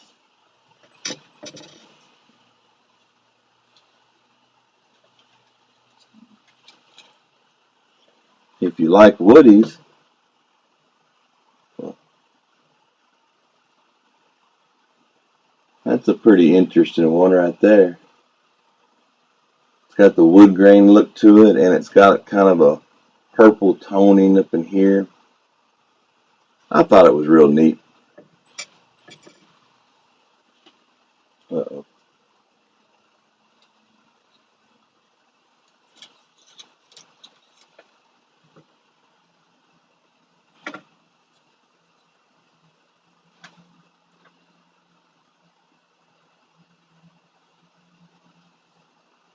Here's a large cent I won just recently.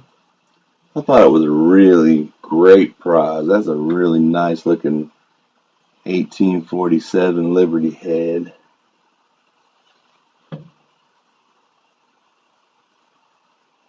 The reverse is amazing.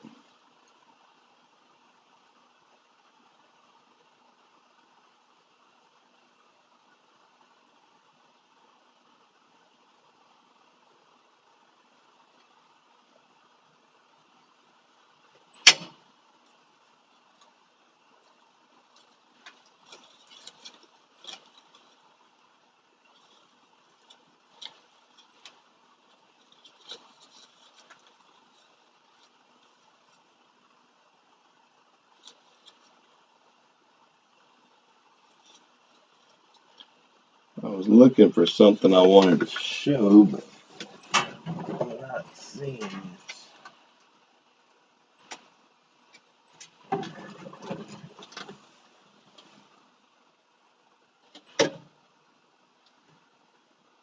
It's a really sharp 72. Yeah, I have a tendency to keep things. Oh, here we go. Since we were talking about coins with holes in them, that's an 1841 seated dime with a hole in it. Not only does it have a hole in it, it has a New Orleans mint mark. I thought that was amazing.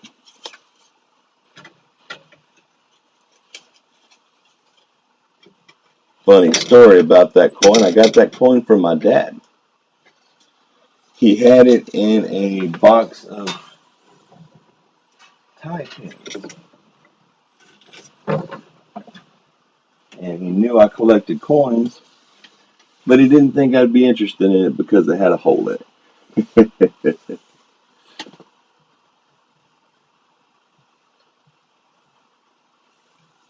Hey, it's still an awesome coin. I bet you that coin, I had to figure out which way to point. I bet you that coin has got some stories. You know, it had a hole for a reason. Back in 1840, was it 1841, I think? Yeah, 1841. A lot of people put holes in coins like that to carry them to be safe. Not just because they're afraid they're going to lose them, but pockets were kind of a luxury. You know, a lot of people made their own clothes, and they might not have a pocket.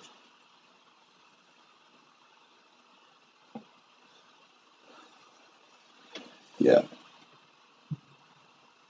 yeah, awesome coin. I'm sometimes coins like that. I'm almost they get a special spot in my collection because it it has a story. Some of that was somebody's possession at one point in time, a long time ago, and they took enough trouble to put that. That is a nice drilled hole, or I don't know how they did it, but considering that coin is what predates the Civil War, and this coin is not near as old, and the hole is so much more crude. It just makes you wonder, right? But it can only talk. But that's the fun part about collecting. You get things like that part of your collection, and it just makes you wonder uh, what stories it has, who it belonged to, uh, how many times was that dime used to sell? Sure, it was in a few poker games. I bet it was. Another thing I have in my collection, I have a few $2 bills, and I got them from my grandfather. And they had the corner ripped off. And he said the reason why they had the corner ripped off is they used them on the Mississippi, what do you call those? The gambling boats. And that was like a mark of the gambling boat they'd ripped the corner off. I have one that had some names scribbled on it. Can't quite read what it is, but it makes you wonder, was it somebody important? Was it, maybe uh, a movie star way, way back in the day on the riverboats gambling and somebody got their autograph? Makes you think. I love things that make you think.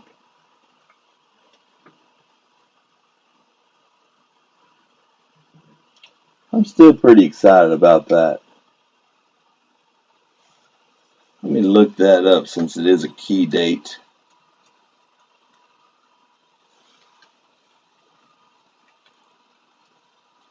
I mean, the condition is definitely not greatest, but I just want to see.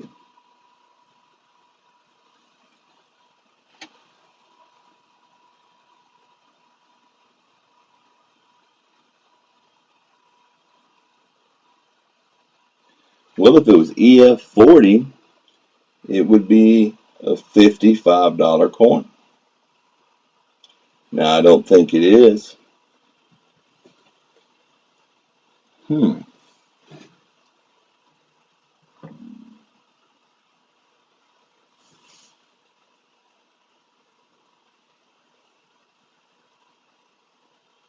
Still a pretty good looking coin, though.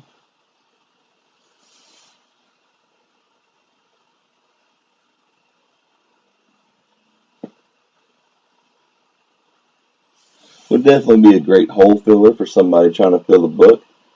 Me, I'm just going to probably flip it up, matter of fact.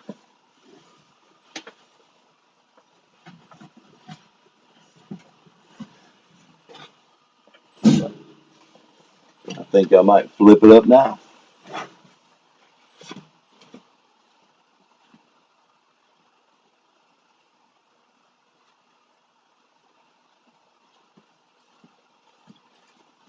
And something I highly recommend. Yeah, grading coins can be an art.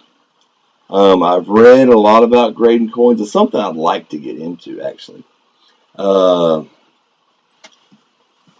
it's I've seen coins that you would think weren't in the greatest of condition, but it met all the markers to get the right grade. And I've seen coins that looked amazing. Hey, actually, Parker, I'm still up. See, funny thing, I'm actually working a graveyard shift tonight. So I actually stayed up all night playing with silver, just so I could sleep all day. I'm covering one of my guys that went on vacation this week, and I needed to cover his shift tonight and tomorrow. So yeah, I'm flipping my schedule, but the Texan Detective's gonna be off all weekend, Super Bowl weekend, so it worked out. Good to see you though, Pat. But for anybody who collects coins, this is something I highly recommend. It's a flip stapler, and you're about to see it in action.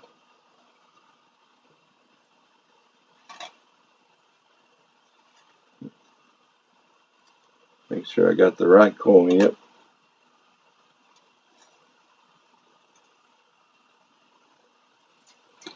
See, some people use a regular stapler and you got to really hammer it down. Just like that. Easy peasy.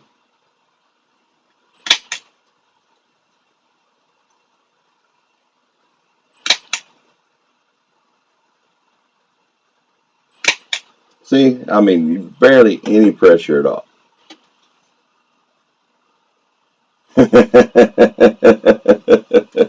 Oh, Pat, get your mind out the gutter. No, I'm messing with you, buddy. I'd have probably said the same thing.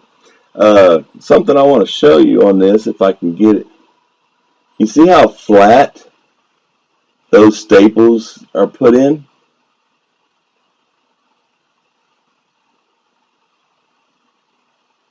I know a lot of people who uh, have their stapler, a regular household stapler, and then they have a pair of pliers they use to pinch the staple down so it doesn't scratch into their coin or snag in the pages of their book.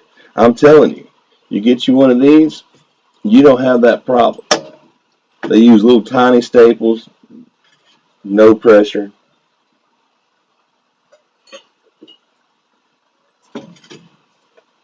So, Pat, you going to get out and go detecting today? I sure wish I could. Hey, Make America Great. They're not expensive. Um, I think I ordered mine on eBay for like maybe, I don't know, like $6, I think. And then I bought a case of the staples because, like I said, it uses a little special staple. And I mean, I think that the whole thing I might be in it. I mean, like I think the whole case of staples was like $2. So, but yeah, just look up, just like go on eBay, search coin flip stapler, and you'll see a whole bunch of them like this. Uh,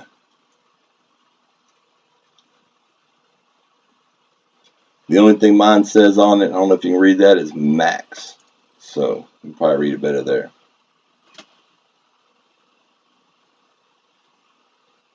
My camera doesn't like to focus that one. You ready to go hunt now? Oh man, well hold on, let me grab my detector pad. I'll come with you. I wish. I do plan on going to do some detecting Saturday. Like I said, I'm pulling a graveyard shift, but I have a buddy of mine who has a place down on the beach. I haven't been in my post office box yet, Pat. I'll probably go today. I'll let you know. I'll shoot you a text to let you know if it came in. I can't wait to get it on my truck. Uh, Man, I've been busy. I transferred stores. I've been doing a lot. Uh, had a lot of things with the family going on. Uh, but it probably has. I just haven't been down there to go check. Let's see. Okay, well, let's go back on the coins here. As you see, Pat, I got a bunch of silver quarters here. And here, let me show you some of the mercury diamonds I got in the mail. Isn't that a beautiful mercury diamond? Hey, Ben Detective, what's up, buddy? How you doing, my friend?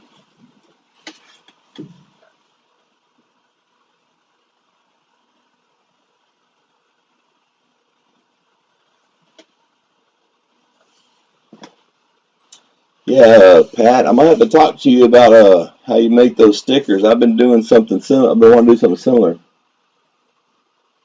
Oh, Pat, the I got a USB microscope. It's one of the cheap ones off eBay. The only thing is the stand it's on. It literally is like this close to the coin. But I turned the arm on the stand the opposite way. Hold on, I'll show you. Hold on. All right, hold on. Let me show you what I got here. Uh-oh. I don't know if I can get it over. Oh, there we go. Get it in the shot a little bit. It's just a regular USB microscope. I can't go. I wanted to get the stand in the picture so I could show you what I did. There we go.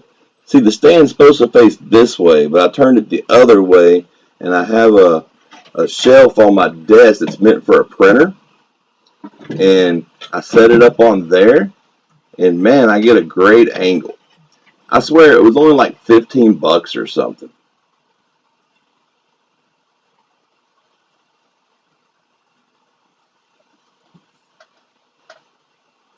Really great. I mean, I love it. I'm going to show you one trick though. Hold on, let me show you something.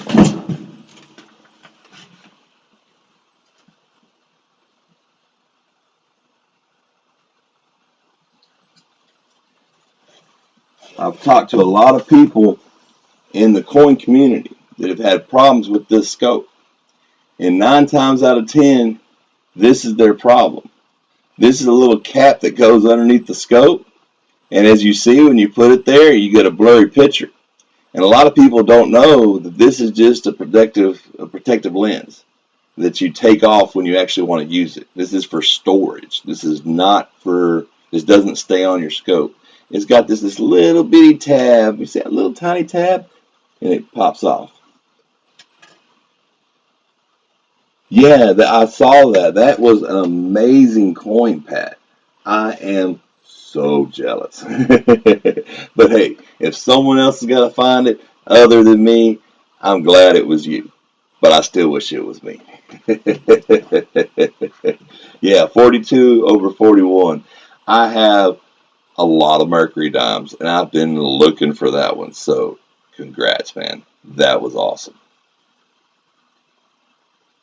I wish I could have. I wish I could have been there with you. I wish I could have seen the expression on your face when you realized what you had. But yeah, I got a lot of silver quarters, and I got a lot of what were supposed to be Mercury dimes, and that was one of the things I was going to look for was 42 over 41. But I did find a couple interesting things.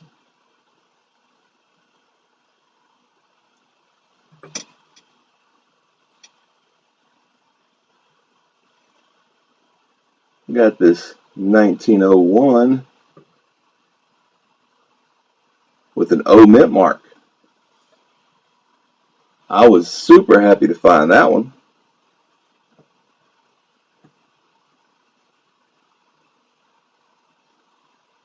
And a 1900.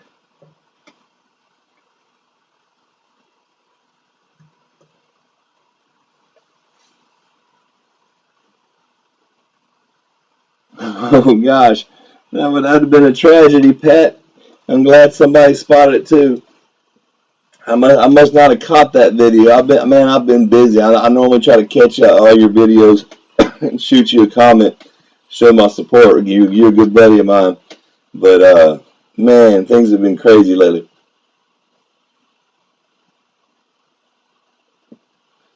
Yeah, you definitely need to put that one in a flip or in a capsule. I'd probably put it in a capsule. That's a nice coin. Get you an airtight capsule for that one.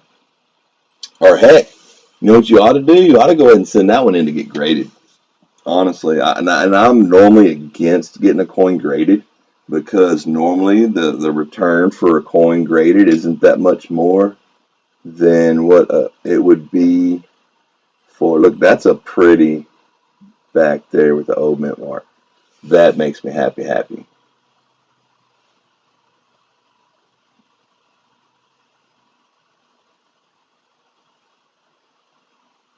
Yeah, I hear you. I actually don't have any CC mint marks that I can think of off the top of my head. I do have a couple of Morgans that are mint marked New Orleans. Uh, One of them was super sharp, man. I was so glad to get it in my collection. But after I put it under the scope, I believe it's been cleaned.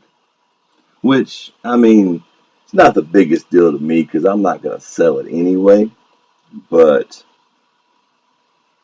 here, Pat, I don't know if you were here when I showed this one.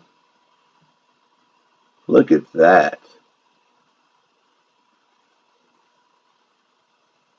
1941 seated hold dime.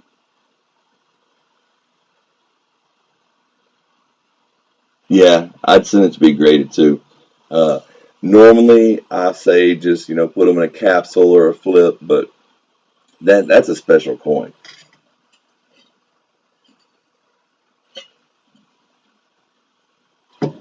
So Pat, what kind of detecting are you going to do today? You got a permission lined up, or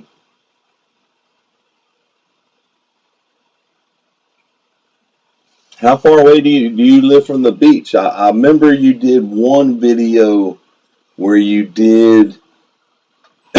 were like detecting that like a restaurant that was on the beach, I believe. Oh, another thing about this seated dime. Oh, my light's kind of gone to crap here. There we go. Let me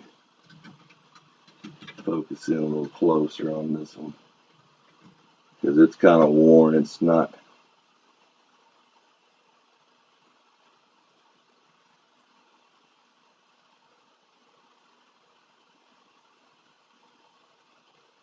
There we go.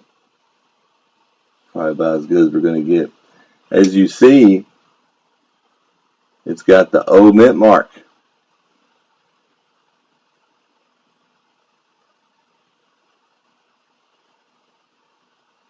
Oh, was it? Okay, cool, cool, cool. I just thought I'd show you that. Since I got to see your air coin, here's one I found recently. This was in an uncirculated roll of 2019 memorials. I was actually looking, Memorial Park. I was actually looking for W's. And you see that? That is a grease strike. You know,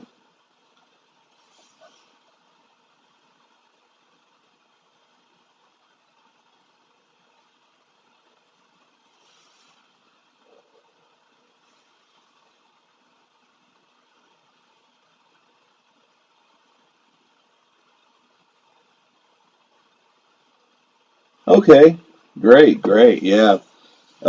That's what you got to do. You got to pound the ground and get all those junk targets out the way so you can find those deep goodies. That's why I got a friend of mine who's like, "Why are you going to go back to that park? Or why are you going to go back to that place? You already hit it." And I'm like, "Man, I just cleaned it out to where I can find the good stuff."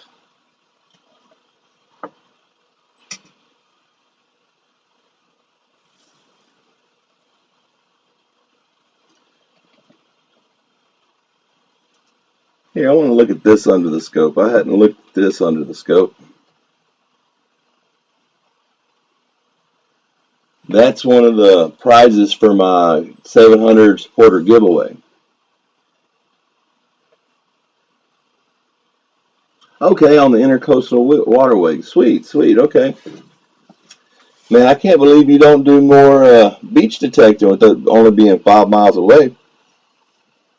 I'm a I'm a beach bum at heart. I love to have the sand, the salt air, the salt breeze in your face. I'd be at the beach every other day if I were you. But I saw this round and I just fell in love with it. Let me adjust here. Try to get it all in view here. Yeah, it's a King Tut design. There, it's from a company, Quality Precious Metals. A pretty cool company. They do a bunch of interesting designs.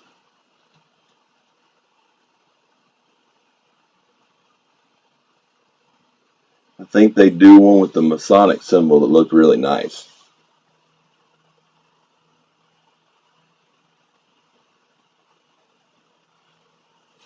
Yeah, it's got the 999 fine silver mark over there. It's a 1/4 ounce round. It's just something neat to have in your collection. I saw it and I kind of fell in love with it, so I bought 2 of them because I knew I was going to give one away. Matter of fact, I'll be giving that away Saturday.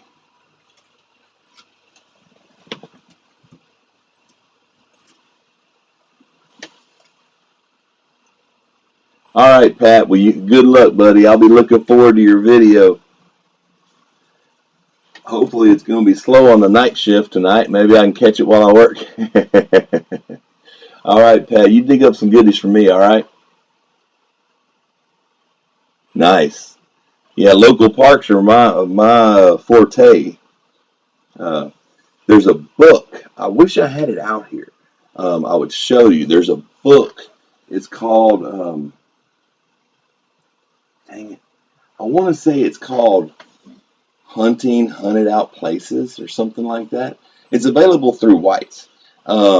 They had what they called what was it? Well, their garage sale or their spring clean out sale or something like that.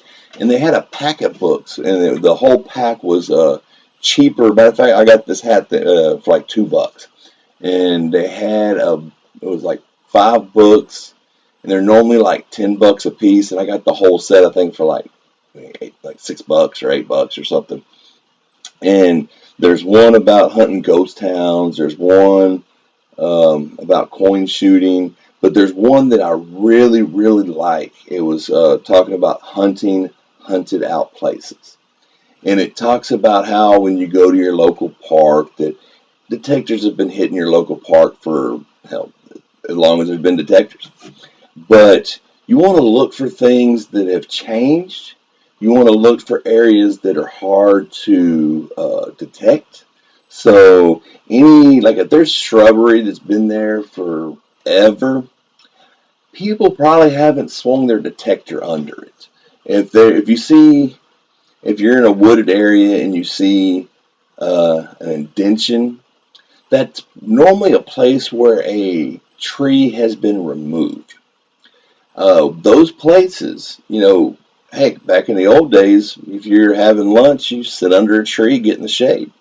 And if there was a big oak tree and that was the shade tree, and 20, 30, 50, 60 years later, that tree dies, gets struck by lightning, or they just decide to remove it to, maybe they're going to put a pavilion there.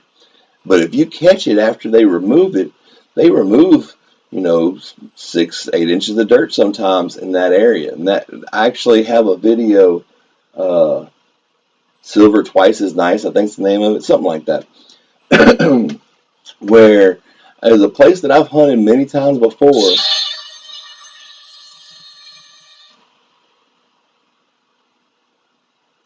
A place that I've hunted many times before that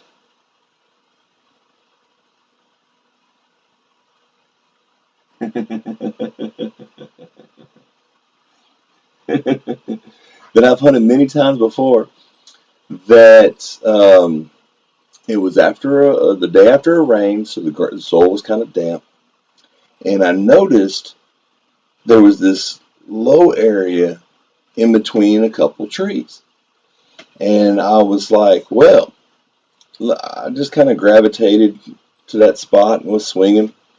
I pulled out a 1967 Kennedy and a Mercury. I want to say it was either late 20s or early 30s, in a spot that I know I've detected around before, but it never caught my eye, that indention. It was kind of off. It was like actually really close to the walking path. And so it's those little things, those little tips that you see that can be the difference between finding a bunch of clad or finding, beer tops, or squeaking out that silver in that park that everybody's already hit. So been detecting and park rat, I wish y'all the best of luck. I wish I could get out and go detecting today. But unfortunately, your buddy the Texan detector is probably going to be calling it a night soon. I got coins all over. Look at this. all hunted through. These are all my zinc pennies because I keep the copper ones. Need to take those to the coin star. One day I was going to the bank and I wanted to get some nickel rolls to hunt. And I got $40 in nickel rolls. And you want to see what I got? Hold on a second, focus in for you.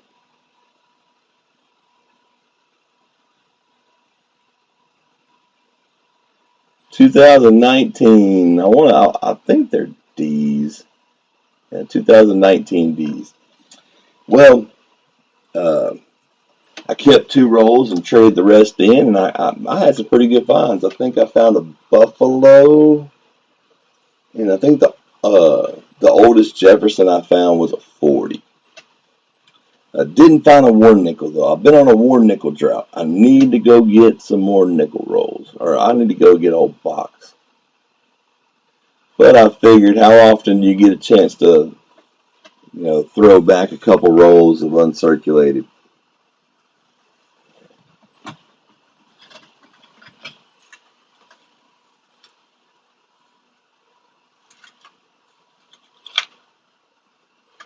Here's a nice 1958 I found. Register hunting. I was pretty happy to find that one. Anytime you get a silver quarter that sharp for face value, that's a good day.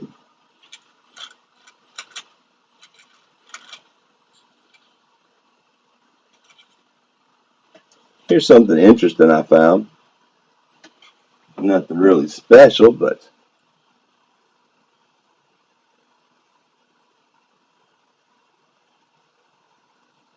5 Liberty heads in a box. Man, that is awesome. Um, I've had some pretty good box finds. I found a 1903 Indian the other day in a penny box. But man, 5 Liberty heads in one box. That's awesome.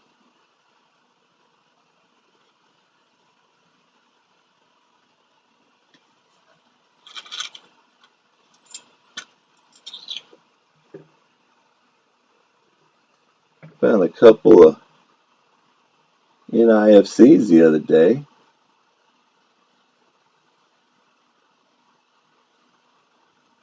That one's pretty sharp.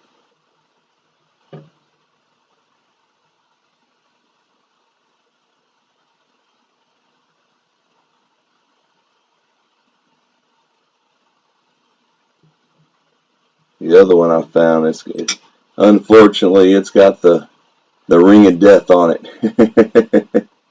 But hey, I'll still keep it.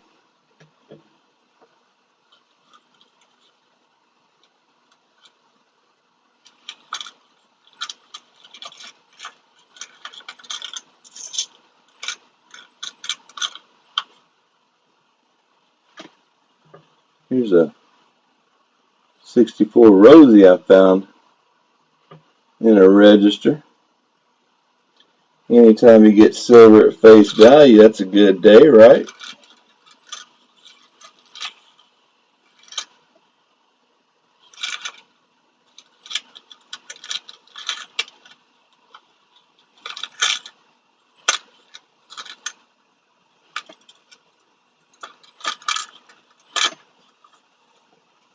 But man, that's a haul right there. 5 Liberty heads in a box.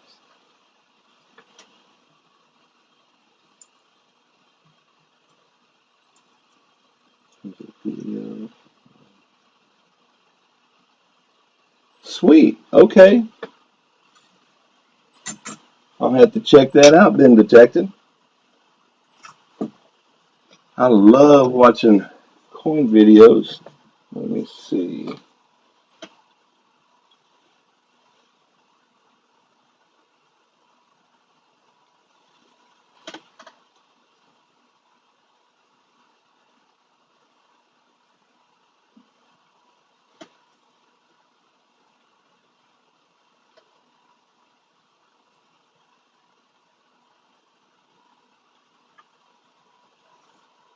I just want to look it up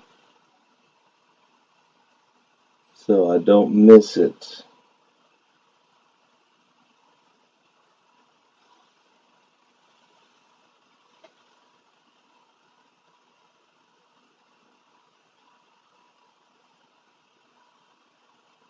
Okay. The video, it happened again. All I can say is wow. Yeah, I'm definitely gonna check that out. I got that queued up so I can watch it here in a little bit, buddy. I got to see those Liberty heads in action.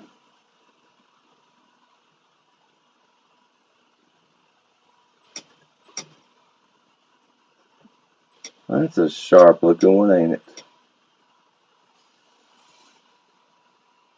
I really dig that one. Let's see. Oh yeah, I remember that one. Too bad the face is foobar, ain't it?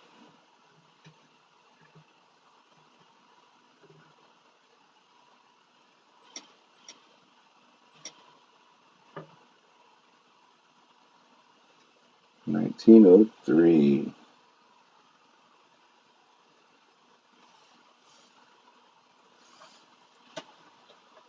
Oh, it's 6 a.m. Well, sure enjoyed. Oh, we got. Agree this.